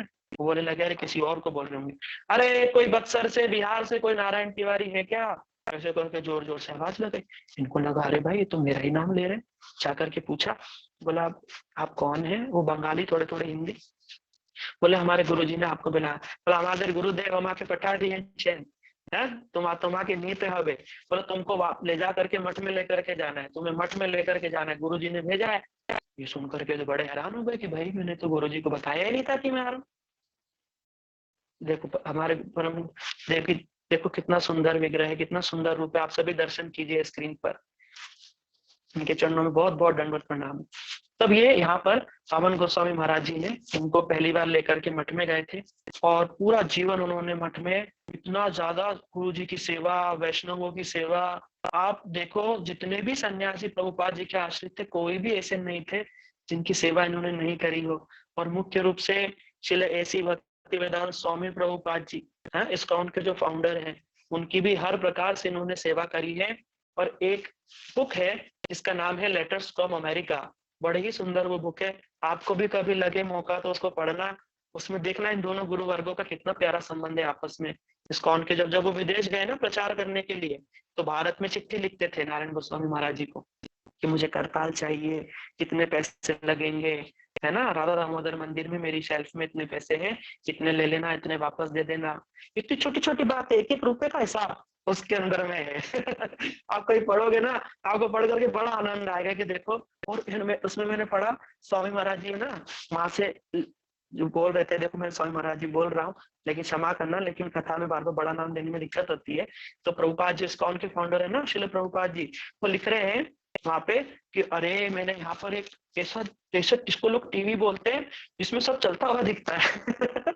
मतलब उस समय पे जो टीवी है भारत में इंट्रोड्यूस नहीं हुआ, इतनी पुरानी बात है, 60s से, मेरे ख्याल से 60-70 की बात है। वो बोल रहे टीवी में सब दिखता है, टीवी के बारे में बता रहे हैं। लेटर्स पढ़ना ना आप, देखो पढ़ोगे तो बड़ा आनंद आएगा।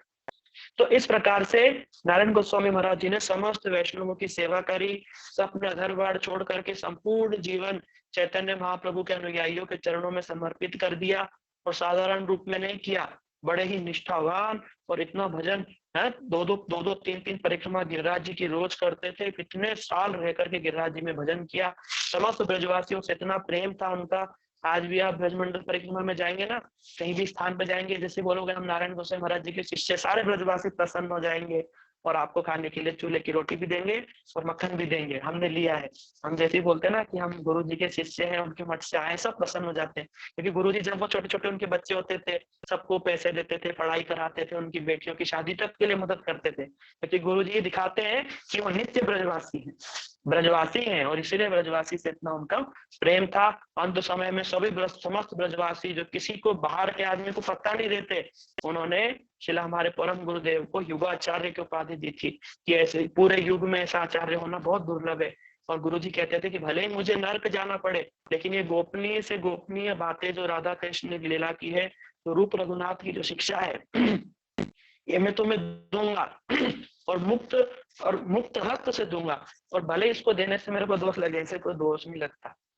जो बोलते हैं ना कि राधा कृष्ण की जो लीलाएं हैं बड़ी गोपनीय है, बड़ी गूढ़ है, ये हर किसी को नहीं बोलना चाहिए, ऐसा ऐसा गुरु जी बोलते थे कि अगर मैं नहीं बोलूंगा तो लुप्त हो जाएंगी ना।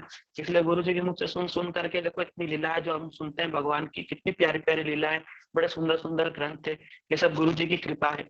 और एक विशेष बात मैं आपको बताता हूँ, जो तेजवान पुरुष होते हैं ना, तेजी शाम न दोषा है। जो तेजवान पुरुष होते हैं ना, उनको दोष नहीं लगता, वो कोई भी कार्य करते हैं उनको दोष नहीं लगता। अगर हम उनकी नकल करेंगे तो हमको दोष अवश्य लगेगा, उनको दोष नहीं लगता।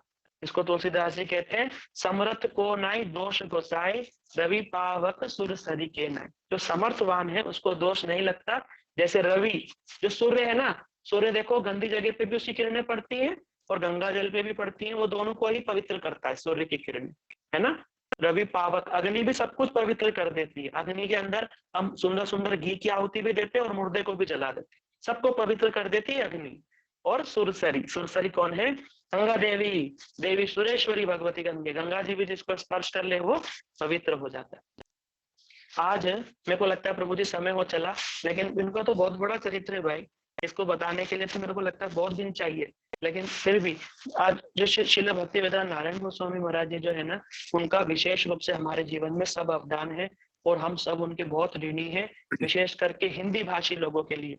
क्योंकि महाप्रभु की जितनी भी जो शिक्षाएं हैं, जो ग्रंथ थे, वो बंगाली भाषा में थे और बंगाली पढ़ना हमारे लिए नेक्स्ट टू इम्पॉसिबल।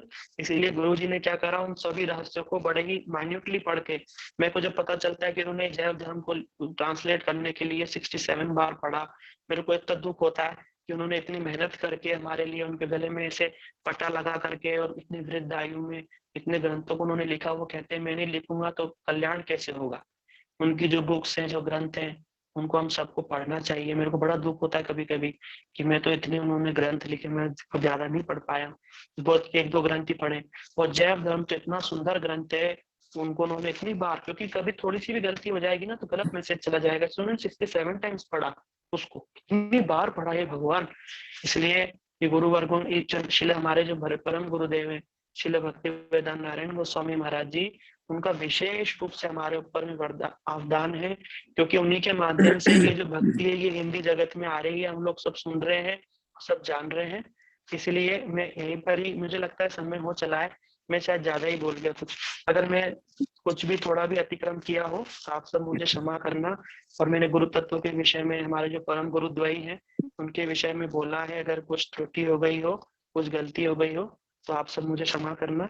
और अगर कुछ भी अच्छा लगा हो ना कथा में, आपको एक बात भी अगर अच्छी लगी हो, मैं बहुत छोटा सा बालक हूँ आप सबका, और मुझे आशीर्वाद देना कि मेरी भक्ति हो जाए और जैसे तैसे जीवन जो इन वैष्णव के संग में हम पार लग जाए, बस इतनी आप सबसे प्रार्थना। यही बोल करके मैं अपने वक्तव्य को विराम देता हूँ। वांछा कल्पतरुभ्यश्च कृपा सिंधु भयवच पतितानां पावनेभ्यो वैष्णवेभ्यो नमो नमः। दंडवत प्रणाम। दंडवत प्रणाम प्रभु जी। हरे दंडवत कृष्णा। प्रणाम प्रभु जी। हरे कृष्णा। दंडवत प्रणाम। हरे कृष्णा हरे दीदी, कृष्णा दीदी, दंडवत दंडवत प्रणाम। प्रणाम। राधे राधे अनिरुद्ध प्रभु, आपने बहुत सुंदर बताया। मैं ना रास्ते में हूँ, थोड़ी सी आवाज मेरी क्लियर आ रही है क्या? डिस्टरबेंस तो नहीं आ रही? आ रही है दीदी, आ रही है दीदी, आ रही है, मेरे बोलिए। गुरु जी का आज विशेष तिथि है, तो मैं 2 मिनट में अभी बोलना चाहूंगी। आज बहुत बहुत जरूर विशेष बोलिए, तिथि है। जरूर बोलिए, बोलिए दीदी।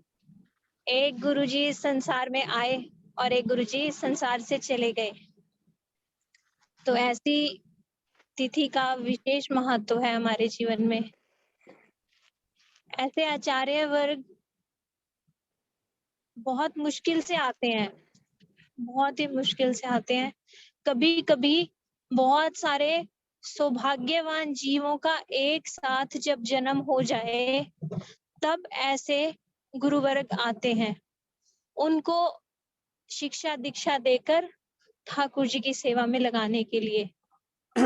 ये जो पीरियड में हमारे साथ रहे, ये हमारे 2 आचार्य वर्ग, ये सच्ची में गोल्डन पीरियड मैं कह सकती हूँ ये था।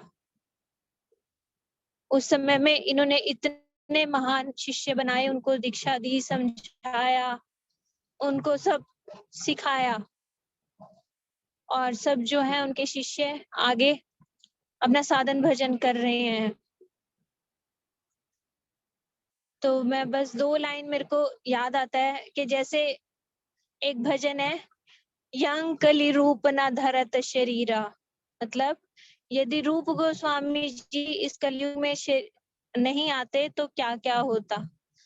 तो उसमें मेरा कुछ ऐसा भाव, मुझे ऐसा लगता है, ये गुरुदेव ना धरत शरीरा, यं गुरुदेव ना धरत शरीरा, को जानत मथुरा वृंदावन, को जानत मथुरा वृंदावन, को जानत उद्धव क्यारी, को जानत उद्धव क्यारी, यं गुरुदेव ना धरत शरीरा, यं गुरुदेव न धरत शरीरा, को जानत उज्ज्वल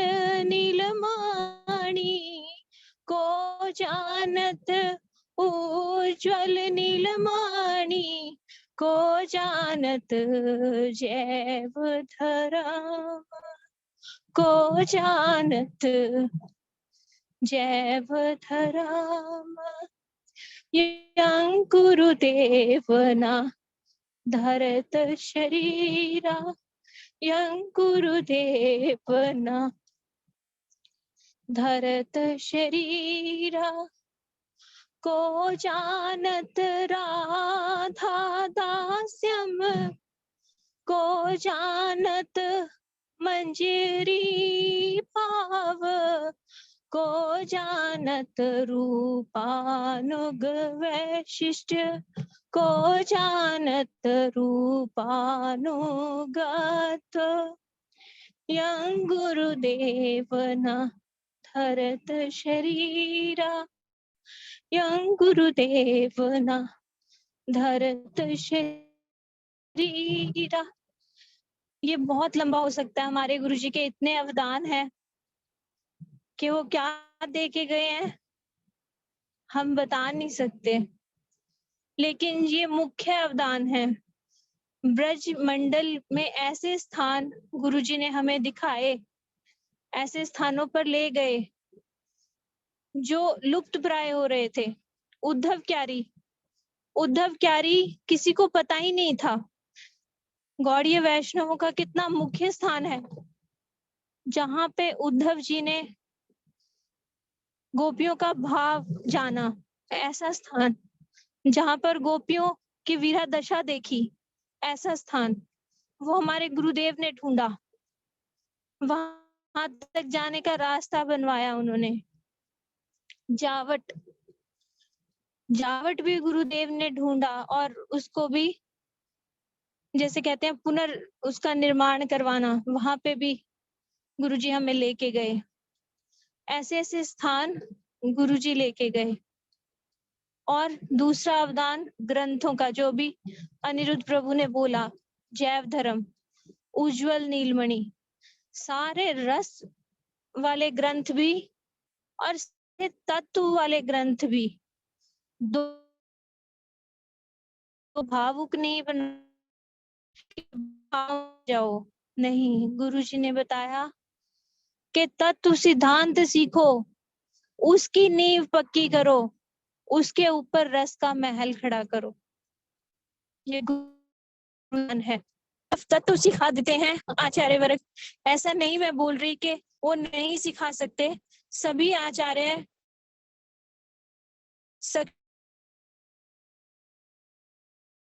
हमारे गुरुदेव हैं, वो विशेष विशेष महावदान्य हैं। उन्होंने कुछ भी नहीं बचाया अपने पास, सब देके गए, सब समझा के गए कि तत्व से सीखो, तत्व से नींव मजबूत करो।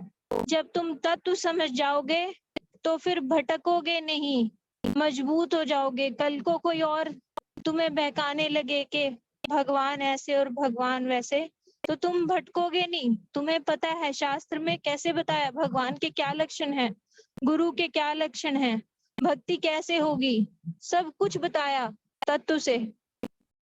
फिर उसके ऊपर जब तुमने सब सीख लिया, फिर रस ग्रंथ भी दिए, उज्जवल नीलमणि जैसा रस ग्रंथ पढ़ो, जिससे लोभ आए तुम्हारे हृदय में कि ऐसी ब्रज की भक्ति, ऐसी रसमय भक्ति मुझे भी मिल जाए।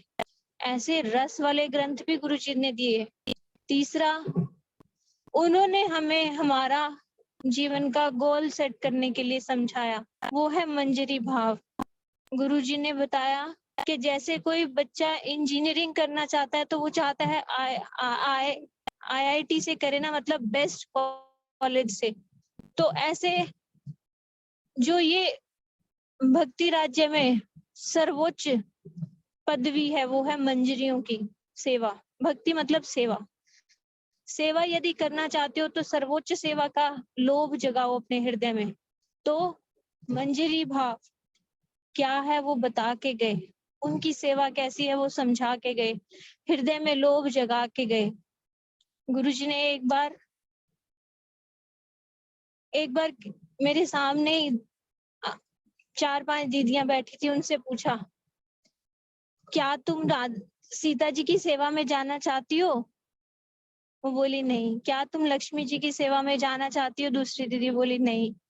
क्या तुम रुक्मणी जी की सेवा में जाना चाहती हो? तीसरी दीदी बोली। फिर बोले क्या थी, मुझे इतना समझ नहीं थी, मैं चुपचाप बैठी सुन रही थी।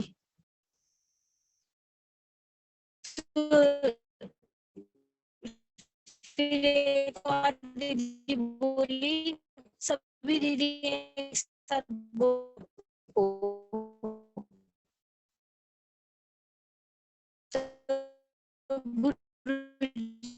और बोले, लोभ आ जाता है तो बाय हुक और बाय क्रुक उसे हम प्राप्त कर ही लेते हैं। तो मेरा आना सफल हुआ, गुरु ने बोला। ऐसा ये उनकी अवदान है। तो मैं भी अपनी वाणी को यही विराम करती हूँ। इन दो आचार्यों के चरणों में अनंत कोटि दंडवत, जीवन में समझ पाऊं कि वो क्या दिन आए थे। यही प्रार्थना मेरी इन दोनों आचार्यों के चरणों में। निताई गौर प्रेमानंदे, हरि हरि बोल।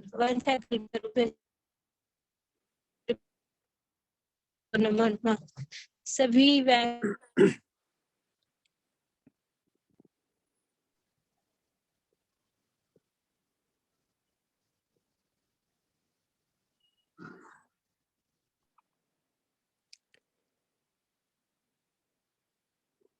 हरे हरे कृष्ण कृष्णा। प्रभु जी।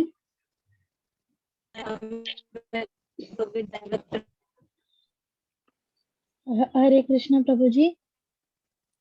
जी हरे कृष्णा दीदी। प्रभु जी क्या मेरे को 5 हरि मिनट्स बोल। मिल सकते हैं? गॉड प्रभु है, आगे से हमें ये तत्व क्लास देंगे, आप सब जरूर क्लास को ज्वाइन। कृष्णा, हाँ बिल्कुल। हरे कृष्णा प्रभु जी। जी दीदी बोलिए। क्या मैं 5 मिनट्स कुछ बोल सकती हूँ? हाँ हाँ जी जी बोलिए अगर बोलिए। आज्ञा हो तो। जी जी जरूर ठीक है। बोलिए। तो आज नित्य लीला प्रवेश ओम विष्णुपाद अष्टोत्तर शत श्री श्रीमद भक्ति वेदांत वामन गोस्वामी महाराज जी का आविर्भाव तिथि एवं नित्य लीला प्रवेश ओम विष्णुपाद अष्टोत्तर शत श्री श्रीमद भक्ति वेदांत नारायण गोस्वामी महाराज जी की 11वीं तिरोभाव तिथि है। तो आप लोग ऐसे सोच रहे होंगे कि आविर्भाव तो चलो समझ में आता है, पर हम लोग तिरोभाव को महोत्सव क्यों बोलते हैं? तो उस पर मैं कुछ बोलना चाहूंगी कि जैसे अभी श्रीमद अनिरुद्ध प्रभु जी ने बताया था कि हमारे गुरु वर्गों का जो जन्म होता है और जो उनका इस जगत से जाना होता है वो दिव्य होता है। जिस प्रकार भगवान का जन्म और कर्म दिव्य है, उसी प्रकार वैष्णवों का तिरोभाव भी दिव्य है।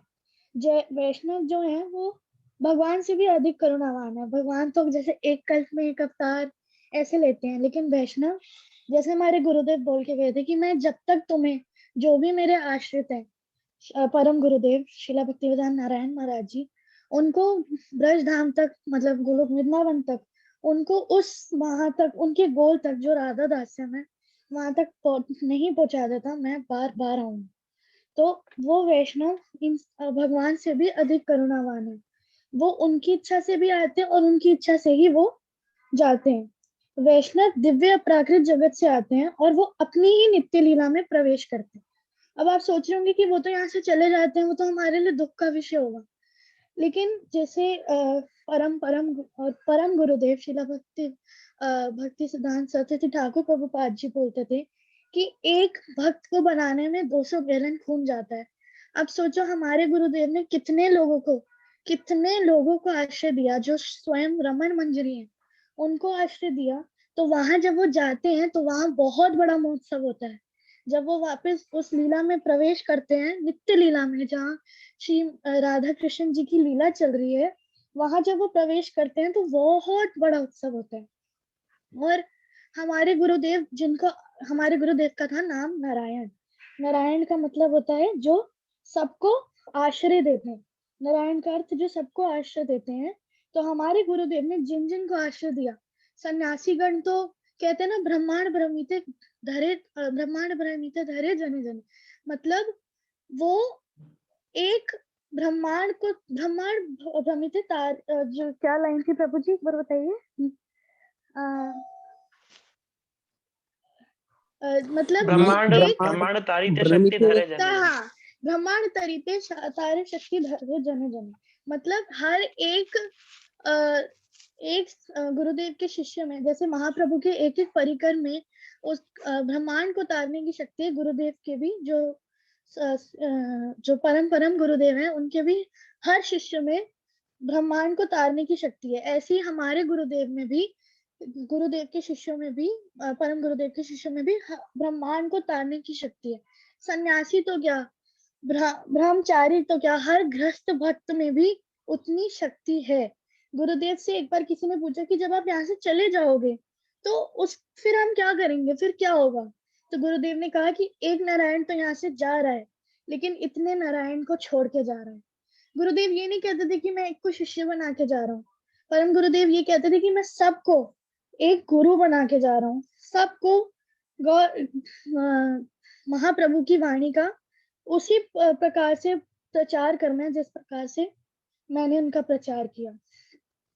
एक छोटी सी घटना बता के मैं अपनी वाणी को विश्राम दूंगी प्रभु जी।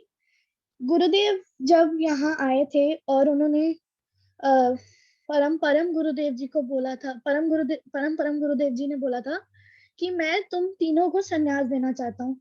तीनों कौन? जो हमारे गौड़ीय समिति के स्तंभ हैं, शिला भक्ति वेदांत वामन गोस्वामी महाराज जी, शिला भक्ति वेदांत नारायण गोस्वामी महाराज जी, शिला भक्ति वेदांत त्रिविक्रम गोस्वामी महाराज जी। तो शिला भक्ति वेदांत वामन गोस्वामी महाराज जी और शिला भक्ति वेदांत त्रिविक्रम गोस्वामी महाराज जी ने बोला कि हम देखते हैं कि सन्यासियों का आचरण कितना उच्च है। हमारी तो बस की है नहीं अभी करना, तो थोड़ा सा वो पीछे हो गए। लेकिन हमारे गुरुदेव, परम गुरुदेव जो थे, उन्होंने, उनकी गुरु निष्ठा इस सिर्फ इस एक घटना से पूरी हमें दिख जाती है, इस प्रसंग से, कि उनकी गुरु निष्ठा कितनी कितनी दृढ़ थी। सबकी ही उतनी दृढ़ थी। वामन गोस्वामी महाराज जी की भी कहीं कहीं अभी प्रसंग है, पर समय का अभाव है। लेकिन उनकी गुरु निष्ठा कितनी दृढ़ थी वो इस एक प्रसंग से पता चल जाता है। उन्होंने शिला भक्ति प्रज्ञान केशव गोस्वामी महाराज जी को ये बोला कि मैं यहाँ आ गया हूँ, अपने सारे घर का प्रेम, घर की ममता, मेरे माता पिता का प्रेम, अपनी पत्नी का प्रेम, सब कुछ, सारी ममता आपके चरणों में छोड़ रहा हूँ, आपके चरणों में दे रहा हूँ, सब कुछ छोड़ के आ गया हूँ। अब आप मुझे लाल वस्त्रों में रखो, सफेद वस्त्रों में रखो, गृहस्थ के वस्त्रों में रखो, या किसी भी वस्त्र में ना रखो, वो आपको पता है मेरे लिए क्या अच्छा। तो आप जो कहोगे मैं वो करने के लिए तैयार हूँ। तो इस प्रकार से हमारे गुरुदेव की गुरु निष्ठा थी, और गुरुदेव ने सबके हृदय में एक लक्ष्य सिद्ध कर दिया। वो लक्ष्य है राधा दास्या। तो जो आप अपने आप को ऐसे समझो इस टाइम पे कि अगर आप इस परंपरा से जुड़ भी रहे हो, तो कहीं ना कहीं कण में, हमारे कहीं अप्रत्यक्ष रूप में, वो राधा जी की तरफ एक झुकाव है ही है। महाप्रभु की परंपरा में आने वाले स्वयं महाप्रभु ही उन्हें लेके आते हैं। कहाँ से आते हैं? हमारे गुरुवर की कृपा, और महाप्रभु की कृपा ही यहाँ तक ला सकती है। निश्चय है कि हमारे अंदर राधा दास्यत्व का अप्रत्यक्ष रूप में कुछ वो है, जो भी हमारे गुरुदेव की ही कृपा है। तो प्रभु जी, मैं अपनी वाणी को यही विश्राम दूंगी।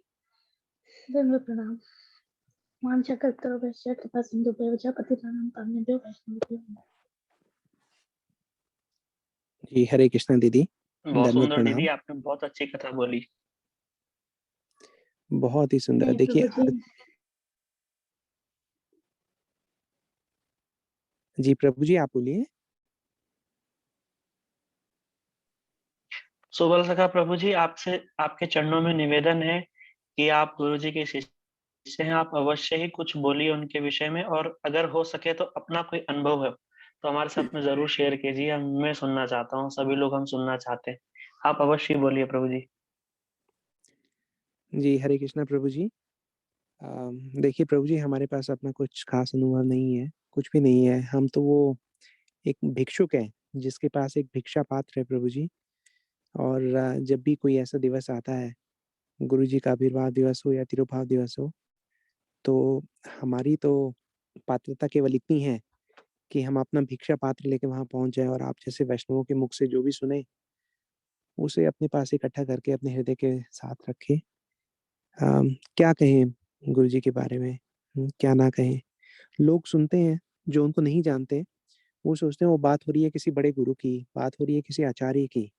लेकिन इन लोगों का आचरण और इन लोगों का चरित्र, देखिए कितना प्रेरणादायक है। जैसे आपने कहा, विशाखा दीदी ने कहा, गौरप्रिया दीदी ने कहा, समझ में नहीं आता कि कहाँ से शुरू करें और कहाँ पे खत्म करें। हुँ। जी, एक बार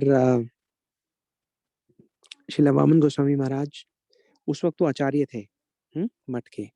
और देखिए उनका आचरण, उनकी जो सेवा कर रहे थे, उनके सेवक ने देखा कि उनका जो कुर्ता है, संन्यास वाला कुर्ता, वो फट गया है ना? उसमें छेद हो गए हैं।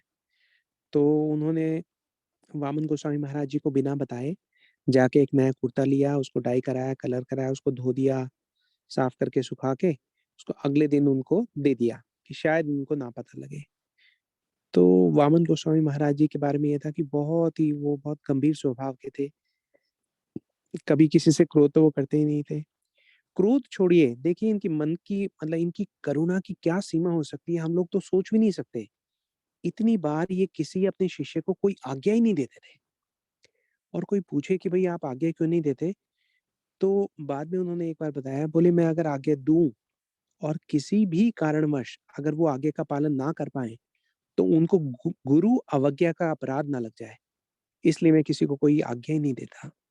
देखिए कितना मतलब अपने शिष्यों को बचाने की भावना इनकी कितनी-कितनी डीप है, हम लोग तो सोच भी नहीं सकते। तो जब उस सेवक ने शिला वामन महाराज को वो कुर्ता दिया नया कि ये पहन लीजिए, तो उसको देख के कहती है, ये क्या है, ये किसका है? तो उन्होंने कहा कि जी आपका कुर्ता तो फट गया है, इसलिए मैं कल ये नया लेके आया हूँ। क्या गुस्से हुए वामन गोस्वामी महाराज जी, पूरा मठ इकट्ठा हो गया, क्योंकि उनकी तो आवाज किसी ने ऊंची होती सुनी नहीं थी। उन्होंने कहा कि तुम ये सोचते हो कि इस मठ में जो पैसा आया है, जो ठाकुर जी की सेवा के लिए जो लक्ष्मी आई है, मैं उसे स्वयं पर खर्च करूं? और उसके बाद उन्होंने क्या-क्या नहीं कहा। हम लोग आज सुनते हैं तो देखिए कितनी हैरानगी की बात है हमारे लिए। हम लोग समझ ही नहीं पाते। हुँ? और संबंध इनका, ये इन्हें कहते हैं डिवाइन पर्सनैलिटीज़, इनका है रिलेशनशिप। इनके गुरु ने कहा, भक्ति प्रज्ञान केशव गोस्वामी महाराज जी ये बोलते हैं परम गुरु जी, कि जाइए लेके आइए नारायण तिवारी को रेलवे स्टेशन से। और जब उनके बड़े गुरु भाई वहाँ पे लेने के लिए पहुँचते हैं, तो हमारे गुरुदेव उसके 50 साल के बाद हमें बताते हुए कहते हैं कि मैं उसी दिन जाऊँगा, जब मेरे बड़े भाई मुझे लेने आएँगे। श्रील वामन गोस्वामी महाराज, और उनके आविर्भाव दिवस के दौरान ही, उसी दिवस को ही गुरुजी ने अपना शरीर त्यागा है। क्यों? क्योंकि वो अपने आविर्भाव दिवस पर आए हैं, किनको लेने के लिए? अपने छोटे गुरु भाई को लेने के लिए आए हैं। ये इन लोगों की रिलेशनशिप है। इसके बारे में क्या कहा जाए, क्या ना कहा जाए, अभी तो समय वैसे ही काफ़ी हो गया है। लेकिन देखिए, हमारे गुरुजी का अवदान, आज मैं कहीं गया हुआ था, काफ़ी बड़ा प्रोग्राम था, वहाँ पे विदेशी लोग आए हुए थे। तो उन लोगों ने ये बोला, अगर हम उसको सिर्फ़ उसका केवल मात्र एक सार पकड़ें, तो उन्होंने ये कहा कि इस्कॉन के फाउंडर आचार्य शिला स्वामी महाराज प्रभुपाद जी, उनके जाने के बाद उन सब लोगों को ऐसा लग रहा था कि वो अनाथ हो गए हैं। और जैसे ही गुरुजी का उनके जीवन में प्रवेश हुआ, उन सबको ऐसा लगा कि स्वामी महाराज फिर से आ गए हैं, Prabhupada has returned, he is come back. हुँ? और उन्होंने जाके and talk about making a statement, talking about announcing himself, उन्होंने क्या कहा? बहुत सिंपल बात की। उन्होंने कहा कि मैं यहाँ पे जंगल काटने नहीं आया हूँ। जंगल काटने का मतलब ये था कि जिस प्रकार एक किसान खेती के लिए खेत को जब तैयार करता है, तो वहाँ पे जो जंगली घास-फूस उग गई है, उसको क्लीन करता है पहले, क्लियर कर देता है। उसके बाद वहाँ पे बीज डालता है। तो गुरुजी ने ये बताया कि जो स्वामी महाराज थे श्रीला प्रभुपाद, उन्होंने ये सब जंगल साफ किया है। भक्ति का बीज रोपने की तैयारी कर गए हैं। बोले कि स्वामी महाराज ने आके कहा कि Krishna is the supreme personality of godhead. और फिर मुस्कुरा के गुरुजी क्या कहते हैं? वो ये कहते हैं, मैं तुम्हें ये बताने आया हूँ कि Krishna is not the supreme personality of godhead. Radha Rani is the supreme personality of godhead. कितना सुंदर भाव, कितना स्वीट मधुर मूड उनका, और किस प्रकार से उन्होंने हँसते-हँसते सब लोगों के हृदय पे ऐसी गहरी छाप छोड़ दी, जो उनके भक्ति जीवन को कहाँ से कहाँ ले जाने का सामर्थ्य रखती है ना? श्री चैतन्य मनोभीष्टम, जी चैतन्य महाप्रभु का मनोभीष्ट क्या था? क्या समझ सकते थे लोग, हम हमारे जैसे लोग, मैं अगर अपने लोगों की बात करूँ, अगर गुरुदेव ने आके ये सब सारी बातें खोल-खोल के हमें ना समझाई होती, ना बताई होती। किसी गुरु वर्ग ने इतनी करुणा नहीं बरसाई थी, सबने बहुत करुणा बरसाई है, लेकिन गुरुजी ने तो सब लोगों को बिल्कुल उनका जो लक्ष्य था, वो बिल्कुल खोल के बता ही दिया। अभी तक उनकी लिखी हुई पुस्तकें जो हैं, इतने बड़े-बड़े जो सन्यासी हैं, वो सब पढ़ते हैं और उन सब तत्वों को जानने का प्रयास करते हैं, जो उनसे छुपा ही रहता, अगर गुरुजी ने ये डिसाइड ना किया होता कि वो उन सब तत्वों को खोलकर प्रकाशित करेंगे। जी, उनके कहने के बारे में और भी बहुत कुछ है, लेकिन आज का समय नहीं है। जी, प्रभु जी ने मुझे कहा कि मैं क्या बोलूँ? मेरे पास ज़्यादा नहीं है, जो थोड़ा बहुत है वो मैं अपने हृदय के पास ही रखना चाहता हूँ। मुझे डर है कि मेरे पास जो थोड़ा बहुत है वो वो मैं नहीं खोलना चाहता। अ, वही मेरा प्राण है, वही मेरा धन है, उसके अलावा मेरे पास कुछ है नहीं। जी प्रभु जी वो मैं नहीं बोलूँगा। मैं तो आप लोगों से सुनने आया हूँ, मेरे बहुत पास तो सुंदर। भिक्षा पात्र है। सुबह सका जी। प्रभु जी, आपने बहुत अच्छी हरे कथा, कृष्णा। बहुत अच्छा, हृदय में अच्छा प्रभु लगता है जी सुन करके। आपको जो बहुत है ना, सुंदर। गुरुजी कंजूस बोलेंगे अगर आप अपना धन नहीं बांटोगे तो। गुरुजी बोलेंगे कंजूस है, तो फिर देखो आपको जी, थोड़ा सा श्राप विशाखा भी, दीदी ने बोला ना, सब नारायण है घर, लोभ सबको जगाओ। नारायण बना के गए, तो नारायण तो सबको आश्रय देंगे ना। नहीं प्रभु जी, दीदी मैं कंजूस नहीं हूँ, मैं निर्धन हूँ। गुरुजी की ऐसी महिमा आप नहीं सुनाओगे तो कौन बताएगा। हमारा जो गुरुजी ने प्रेम सिंचन किया ना, उस प्रेम के कारण ही हम सब टिके हुए हैं। तो वो प्रेम जो हम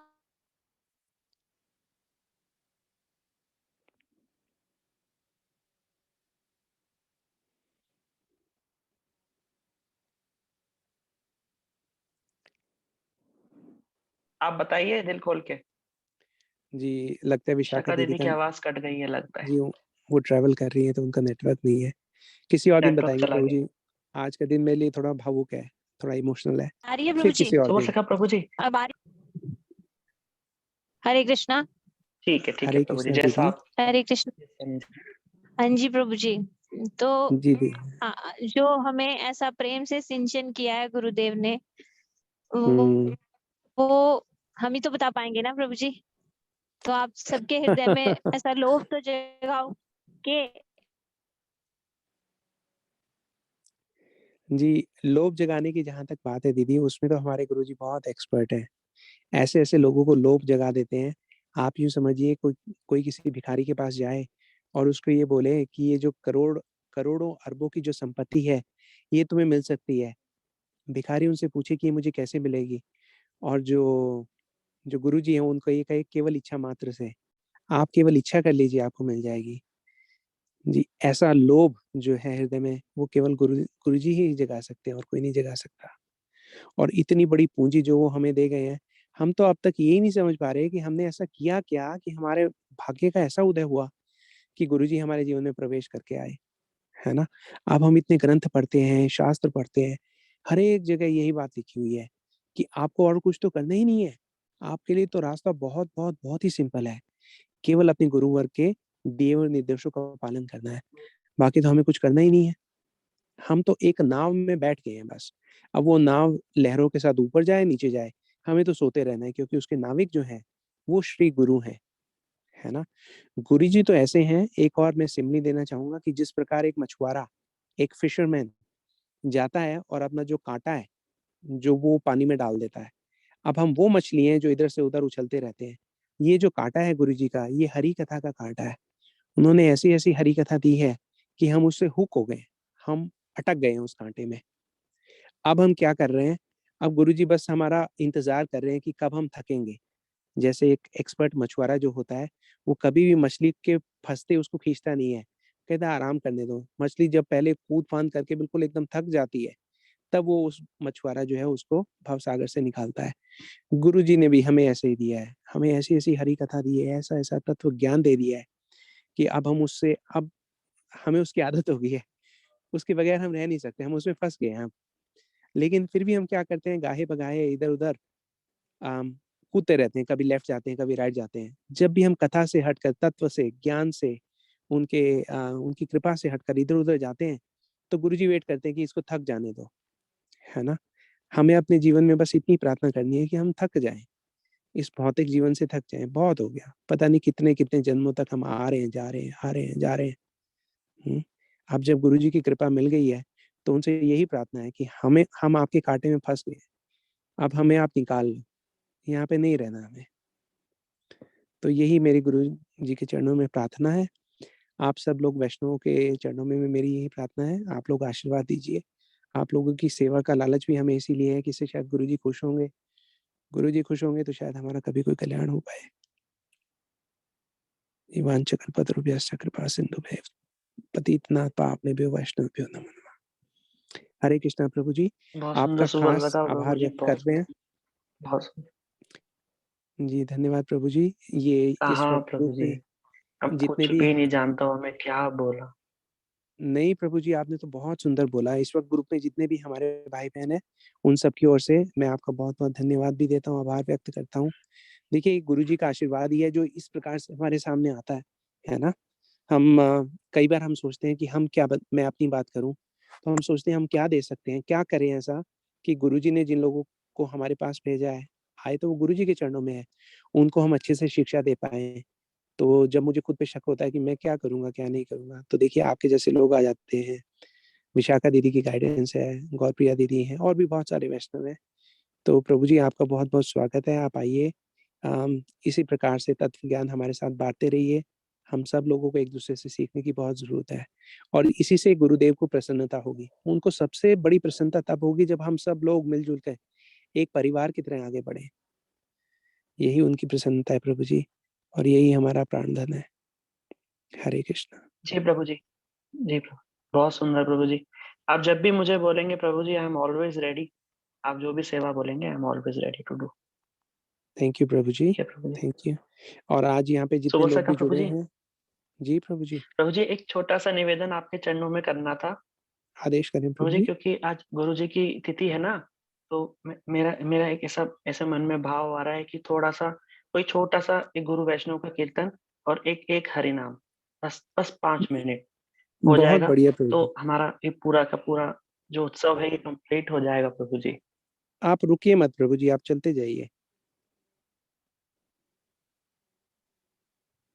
बस इतना कर दीजिए प्रभु जी, कोई दीदी कर दे या कोई भी कर दे। एक वो छोटा-सा कोई कीर्तन, छोटा-सा कुछ भी। तो ऐसे गुरुजी बोलते थे कि कीर्तन के बिना सब अधूरा-अधूरा लगता है। इसी प्रकार हुँ, से सब एक बार हो जाएगा ना, देखो हमारे सब भक्त हैं, सबको अच्छा लगेगा सबको सुन कर के। जी। कोई दीदी कीर्तन करना चाहेंगी? विशाखा दीदी का पता नहीं नेटवर्क कैसा है अभी? हरे प्रिया कृष्णा नहीं, प्रभु जी। मैं तो नहीं हरिप्रिया बोल दीदी पाऊंगी, हैं। और प्रिया बोल देगी। हाँ, हरिप्रिया को बोल दो, वो बोलेगी और। हरिप्रिया दीदी हैं, मैंने उनको अनम्यूट किया है। हरिप्रिया दीदी।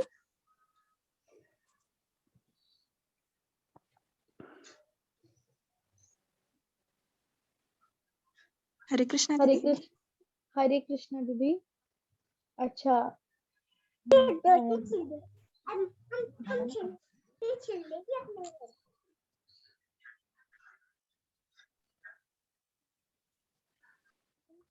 हरे कृष्णा। आवाज़ नहीं आ रही है दीदी की क्या?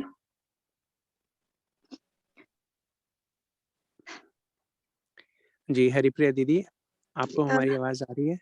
जी हरे कृष्णा प्रभु जी, दंडवत प्रणाम। दंडवत सभी को प्रणाम दंडवत दीदी, प्रणाम। दंडवत प्रणाम। दीदी आप कुछ भजन करना चाहेंगी? जी प्रभु जी। जी, धन्यवाद दीदी।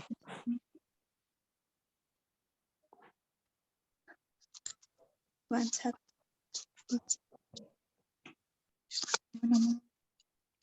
हरे कृष्णा प्रभु जी, आवाज आ रही है?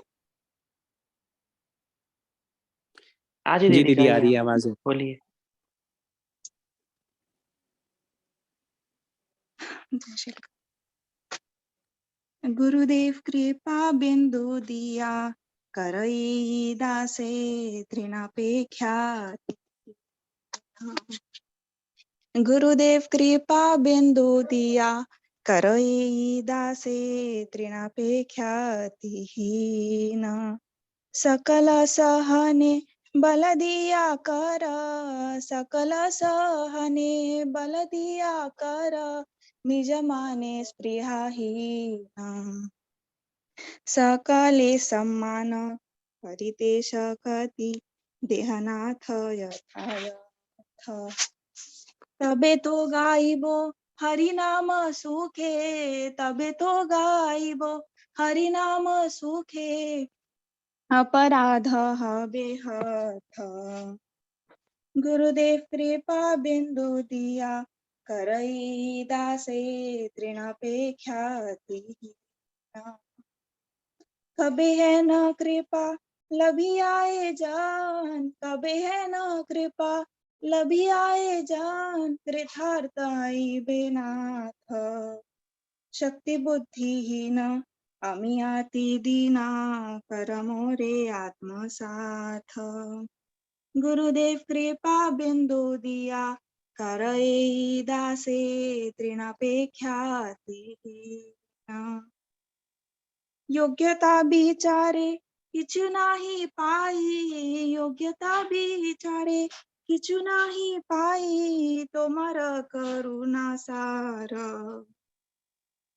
करुणा ना हैले कांदिया कांदिया, प्राण ना राखिबो आर।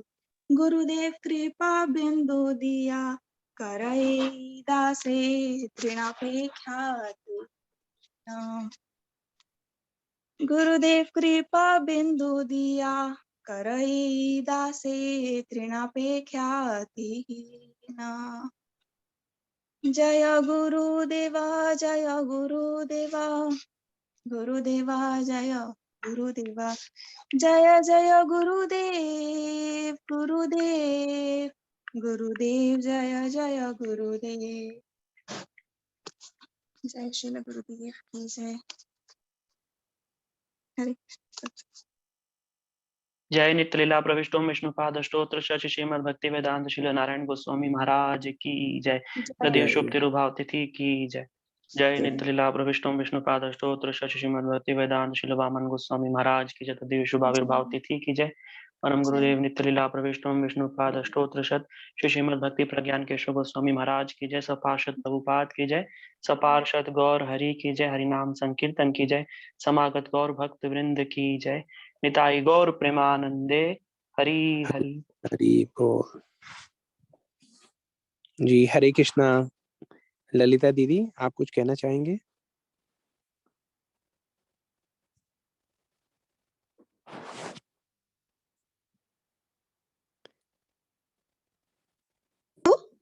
हेलो। हाँ जी, हाँ जी। जी हरे बोलिए कृष्णा, दीदी। हरे कृष्णा। जो ये जी अभी हरे। भजन गाया ना इन्होंने, उसका थोड़ा सा सार हिंदी में बता दीजिए प्लीज। हेलो, जी मेरी हाँ आवाज आ जी रही है? ये जो जी आप इन्होंने भजन गाया, इस भजन का थोड़ा सा सार हिंदी में बता दीजिए। जी ये बंगाली में है ना सब भजन? जी अनिल प्रभु जी आप बताएंगे। हरे कृष्ण। ठीक है। ये जो कीर्तन है, किस कीर्तन, हरे कृष्णा, ये हाँ जो जी, बहुत सुंदर एक कीर्तन है, इसको गुरुदेव के चरणों में प्रार्थना है। ये कृपा प्रार्थना है। इसमें कह रहे हैं, गुरुदेव कृपा बिंदु दिया, करो ए दाशे तृण प्रेक्षायति न।